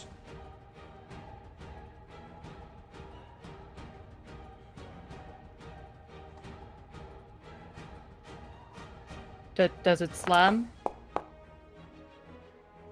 15. It does not hit. And following that up, the second strike, 20. That does hit, though. As you take 11 bludgeoning damage. Oh, Atreus, you have so many things. I don't know what you can do. An interception, but I think you've got to be next to the dude. Yeah, 5 feet of you.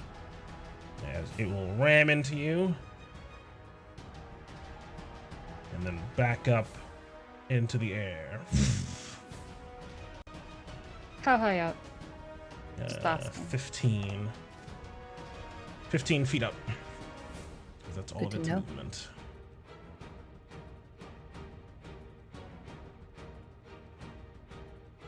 The one squaring off with your strange undead spirit. Do. Let's see.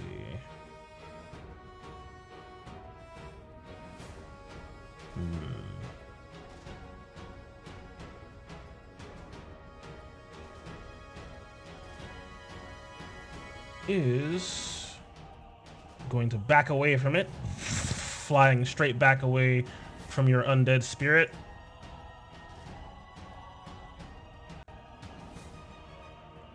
It'll claw!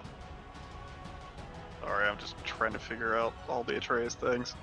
Nah, it's understandable. He did literally just get a lot and need to disappear for 2 weeks. Ah! Ooh, Oh, 21 will already. definitely hit for 14 necrotic damage. Are you That scared? hurt. No!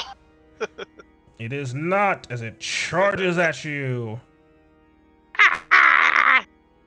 with a 20 to hit. That'll certainly hit for 9 As damage. it takes 9 plus the charge damage. An additional 10, and I need a strength saving throw. Strength saving. So, As he falls prone. she was what, like below this thing, like 25 feet up? Yeah. So, at least Takes 2d6 damage. 2d6. Ooh, 10 more damage. Oh wait, she's got a hover speed. How does that interact with shit again? Does that mean she doesn't fall, right?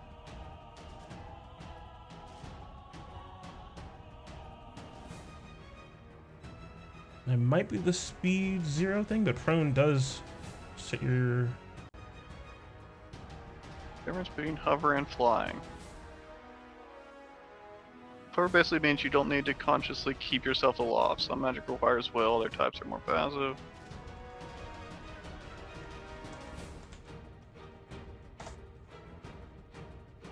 I don't remember, because I don't think you can knock a beholder out of the sky. I think that's what hover does.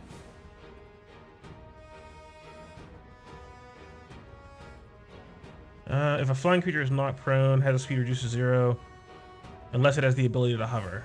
Hey, yeah, so it stays doesn't up. fall. Just falls over in place. Yeah, little ghostly form. Not taking the 10 extra damage. As this thing is going to extend its neck and try to smack it while it's down with some advantage. As I'll still consider it prone even though it's up in the air. Yep. Got knocked all up 25. and dirty. Take another 12. This thing tanking some hits for you. But Your quickly body slowly running out. dissipating. As Sophia, it comes to you. Alright, Sophia's gonna Gonna do some science here. Stepping out and pointing towards the one that just flared up this magic around his body. Seeming to deflect magic back at Nyx. Where's my character sheet? Fuck. Just double click your token. It's not working. I have it open somewhere, but I don't see it. Popped out all the things.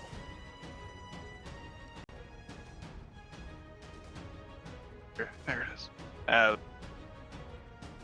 She calls upon a strange tether of magic in front of her. She pulls a taut, tries to strike out back of the neck of this creature over here.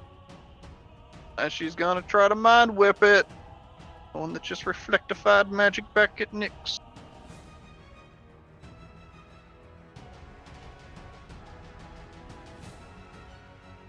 Mind whip.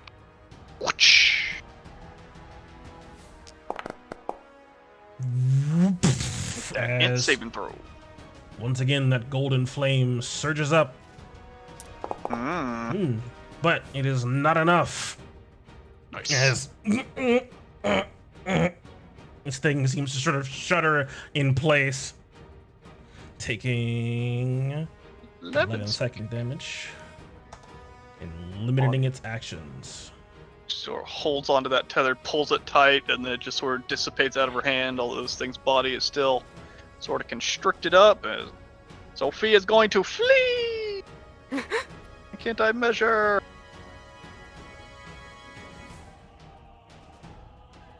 Just gonna work here. Keep striking it. Don't let up. As Ghost Girl's gonna keep on tucking in. Ah!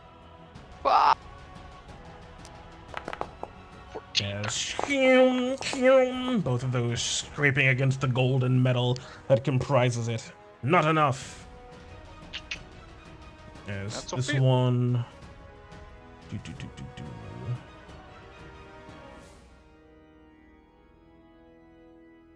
Can it still move? Yeah, it can only move if it moves. It can move, it can action, or it can bonus action, and it has no reactions. It can just do one of them. Okay, It might so still have that's- reactions. No, I don't remember. No, it can't take a reaction until the end of its next turn. Okay, yeah. So just, it can only do a thing. As it is going to surge up into the air and peel after you. Oof. As it will end its turn 20. Yeah, 30 feet up. Okay.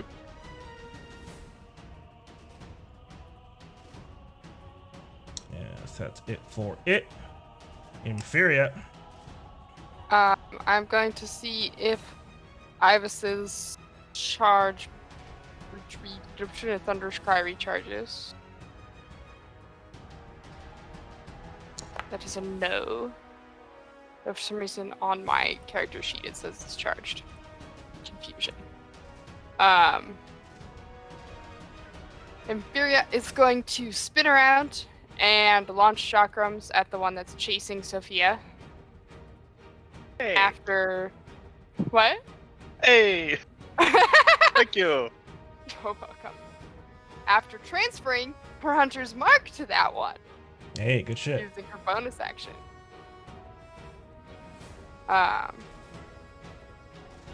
She is going to. That uses her bonus action. So chakrams. Boom. Boom. Ooh, another Boom. crit. So once again, the middle chakram missing. Let me get 3d4 and 3d6. Cool. Yeah. It's 23, 33, if my math is correct. 12, Was that 32? 22, 35. 35. As Inferior. 35. How do you want to do this? Hey.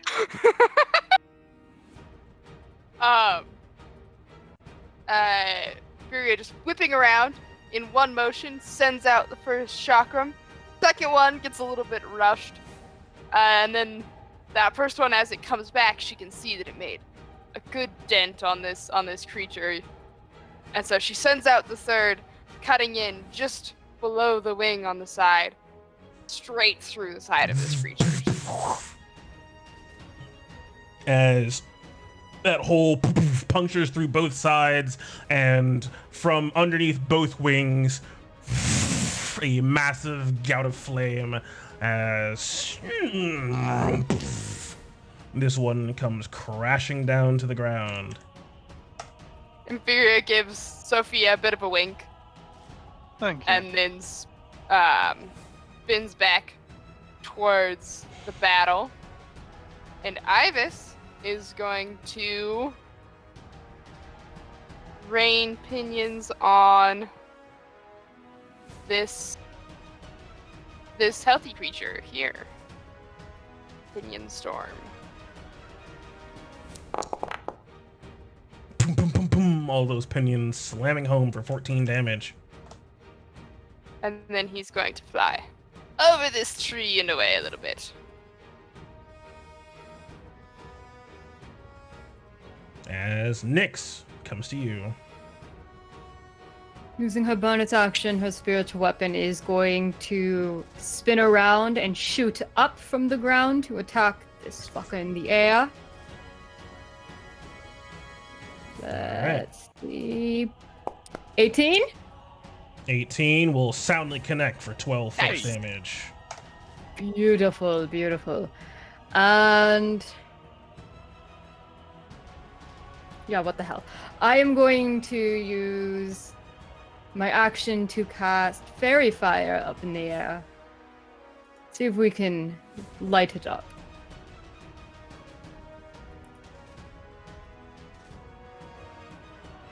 Yeah. All right.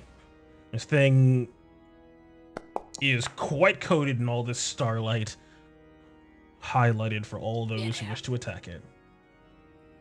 The golden flame not surging up. I pat Atreus on the shoulder. Got it primed for you. Good luck.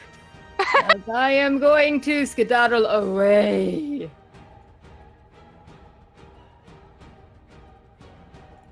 Away. Alright, that's it for me.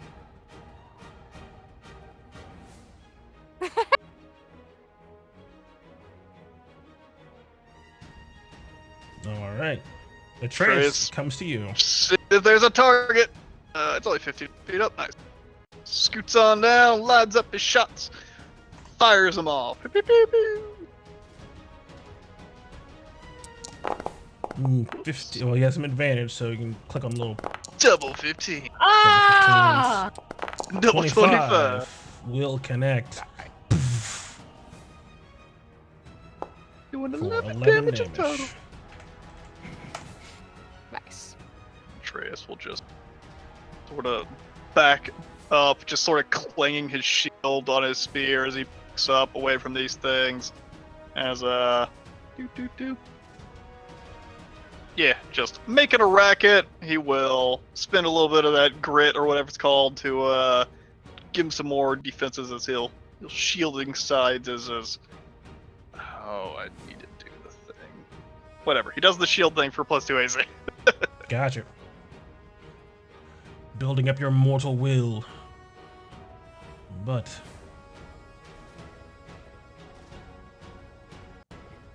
this thing looks down at you and looks at its fallen allies.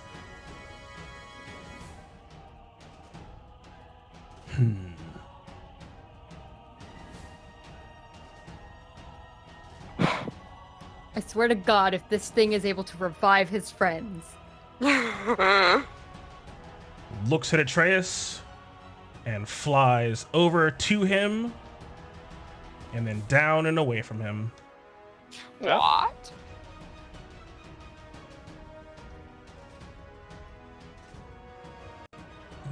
As it banks in the air, dropping down to 5 feet off the ground and looking to Nyx and Inferior as instead of its head kicking back, this time, chink, its chest opens.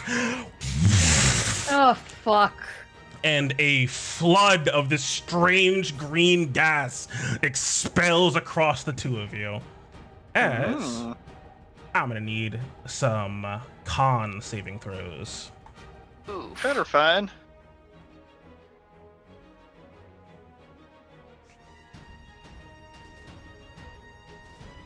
As Oh, thank fuck. this strange thank gas threatening to harden you. Try this again. Wait, let me. That's a 10. Select Inferior. No, that's not Inferior. Let me select Inferior. What's your con bonus, Inferior? It's like a 1, I think. Yeah, but you had another bonus. You have +4 to it. So yeah, Yeah. you made it. You got a 14. Yeah. Yep. Oh Wait, yeah, I because have extra. Wait, what? your necklace gave you +1 because you have +3 from I don't know, proficiency. No, you don't have proficiency. Right? You have I don't know 16 what's con then, happening. right? I'm assuming you have 16 con. He has 14 con. I don't know Inferior how. doesn't have very much con. I don't know why you have a +3. Oh. I mean, I could just use my point of mythic inspiration to reroll. Yeah, because you would have a 13.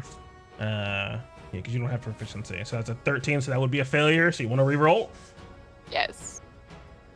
Yes, All right. definitely. You feel yourself walking up, your bark turning to real bark. As you call upon your own mythic will to push past this obstacle. Even that spicy reroll. 1 second. I had to mark that I actually used it. Here we go.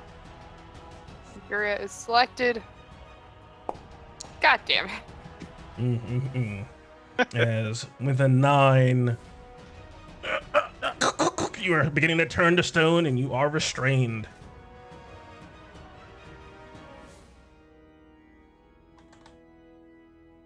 Get the net on you. As that is it for that guy's turn. As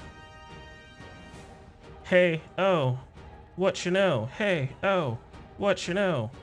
Fuck you, undead spirit. Kill the master. Yeah, Ooh, 20 will hit.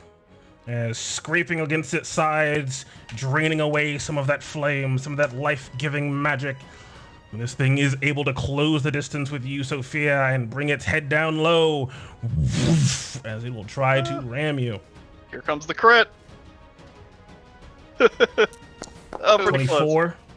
Yeah, there's no way I can avoid that. Clunks me good. 13 demo. 13 plus another 9.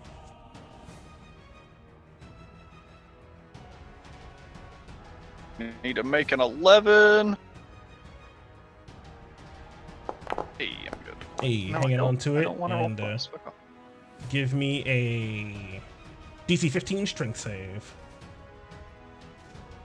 Boop. Ooh, you are prone. As here comes Crunch. the crazy detached head ram, and with advantage. So here comes the crit. There's the crit. Yep. Oh! Of course. As bunk. I need to make a.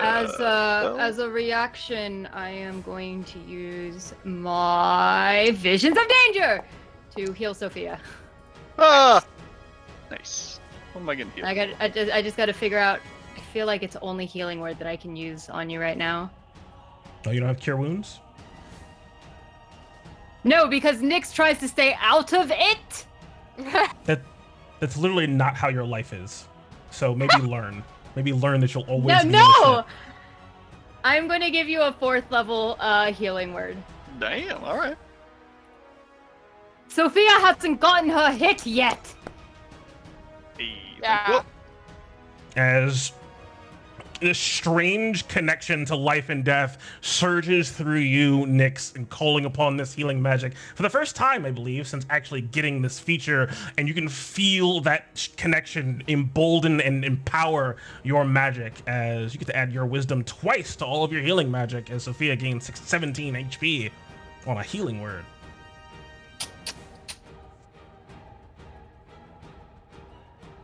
Let's see. Yes, that's it for that Sentinel's turn. Sophia, I can also move. you can. That's why I was like, are you gonna move? I believe so. You do provoke opportunity attacks by moving. Ah, motherfucking. I move. It's okay. I'll move. Yoink! Back to Atreus. All right. As And it rolls an 8. that ram swings out. Whatever it's doing, it rolls an 8. I got you. I get an 8 plus 7, so 15. No. No. Sophia. Sophia just battered by this thing. She hits the ground hard. It stomps on her leg. And she'll just sort of roll back, try to pop back up to her feet slowly, as she will draw the new wand up out of her little cloaco, and just sort of take a step back away from this thing, point the wand up in the middle of this area, as it is a 20-foot cube. Oh yeah, using it already. Fuck yeah. Get out. 20-foot cube. Although you can't I would rotate say, cubes. unless there's something very specific in the feature that would counteract this ruling, I would say since you are casting the spell, you can utilize your principles with this. Unless it literally says spells that you prepare or some like very limiting structure on it. But if you want to make it bigger, you can actually, I would say that you can make it bigger, just for future reference. Okay, well I can't because it's not a radius, so. Oh, is it radiuses only? Only radii. Can't make cubes bigger. I guess it is busted that you can do every school, so fine, fuck Yeah. Oh, you. whoops. Oh god, you broke the square. Made it wonky. You're trying to rotate it. Don't try to rotate squares, it's illegal. Yeah, you can't rotate it. Well, I rotated in reality, even though the program won't let me. Well, you hit both of them. What are you trying to do? Yeah, just to rotate it better. But yeah, as point out into the center of this area, as I guess it's not her magic. It's just, I'm assuming the earth starts to rumble as fingers start to form out of the ground and then just explode outwards, like pummeling everything around it. As I'm gonna use a good what's this? This guy's right in front of me, looking bad, right? He's looking real bad in front of me. Yeah, he is fucked up. You see fire jutting out of multiple holes and contusions on him. I'll use a good 5 charges, a good 5 d12s on this baby.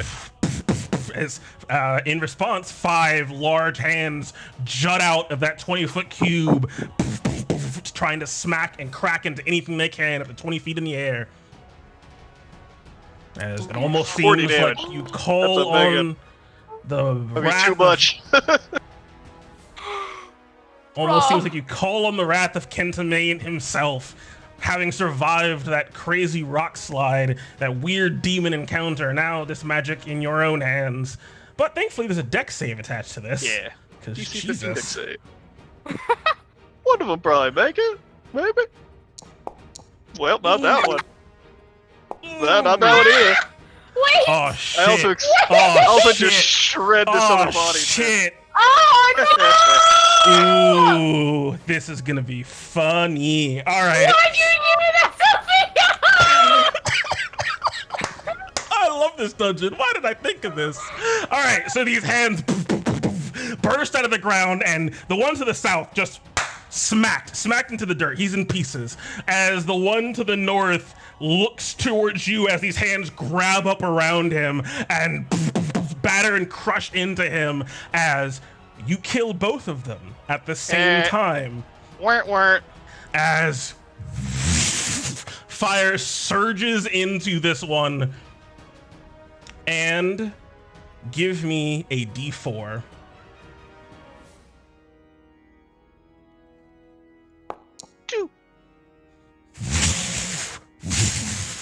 in two separate ones, fire surge into them as well as the hands are Then come back broken to out of the life. way. And where you at? 76. Boink. And hey, you. Fire surging back into him. Boink. And hey, you. Fire surging back into him. Three of them come back to life. As Full health. Yay. well, it looks like the challenge isn't quite done. As that is where we're going to call tonight's session. We were so close, Brendan! Brendan, Wah wah. I promise you, he had 30. He had 39 HP.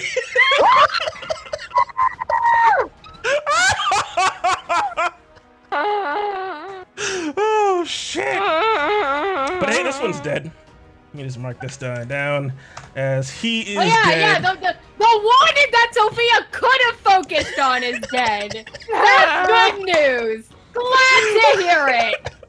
And so now now you know. Trace is the only one that hasn't killed one though. The irony: Atreus usually gets the first kill. Oh my god.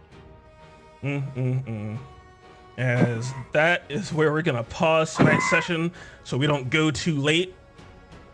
Because these guys have come next back. So Sunday, sorry, I'm not gonna be here. Sorry, you guys go fuck yourselves and have fun. I'm hoping through this dungeon, each and every one of you like makes a call that just throws everything away. Okay, you know what? You know what? Fine. Fuck it. My vacation is like at the end of the month. There, you won't see me. Oh, good stuff. As that's all we've got for you tonight. Thanks for joining us on Heroes of Thylea. Who knows what'll happen next week? I hope to see us 5 o'clock p.m. Eastern on Sunday. We will be back hopefully this Thursday with more Song of Rapture, and hopefully with also Atreus this Sunday, so we can fight some stuff. So that is all I've got for you. We're gonna go ahead and see who it is we can share the love with and host on this wonderful Sunday. It's been a blast, and as always, may your dice roll 20s, and you always make your saves. Unless, of Bye-bye. course, you know, there's 2 of you that need to make a dex save. I'm in gonna which murder case Brendan. You'll both fail. Hey, Do you it. summoned the monstrous spirits in last fight. It's great. This I'm is gonna... great. I love this. No! I'm this is looking forward to different. Nikki fucking up. It's gonna be epic when it happens. It's gonna be epic. Oh, The only shit. good thing is that at least Peter can be here. Yeah. Yeah, Yeah. I really hope he's here for the next session. The next section of the Old Woods is fucking awesome. Assuming you guys make it there. Oh Jesus. I got, hello, my name is Vic. Yeah, go ahead.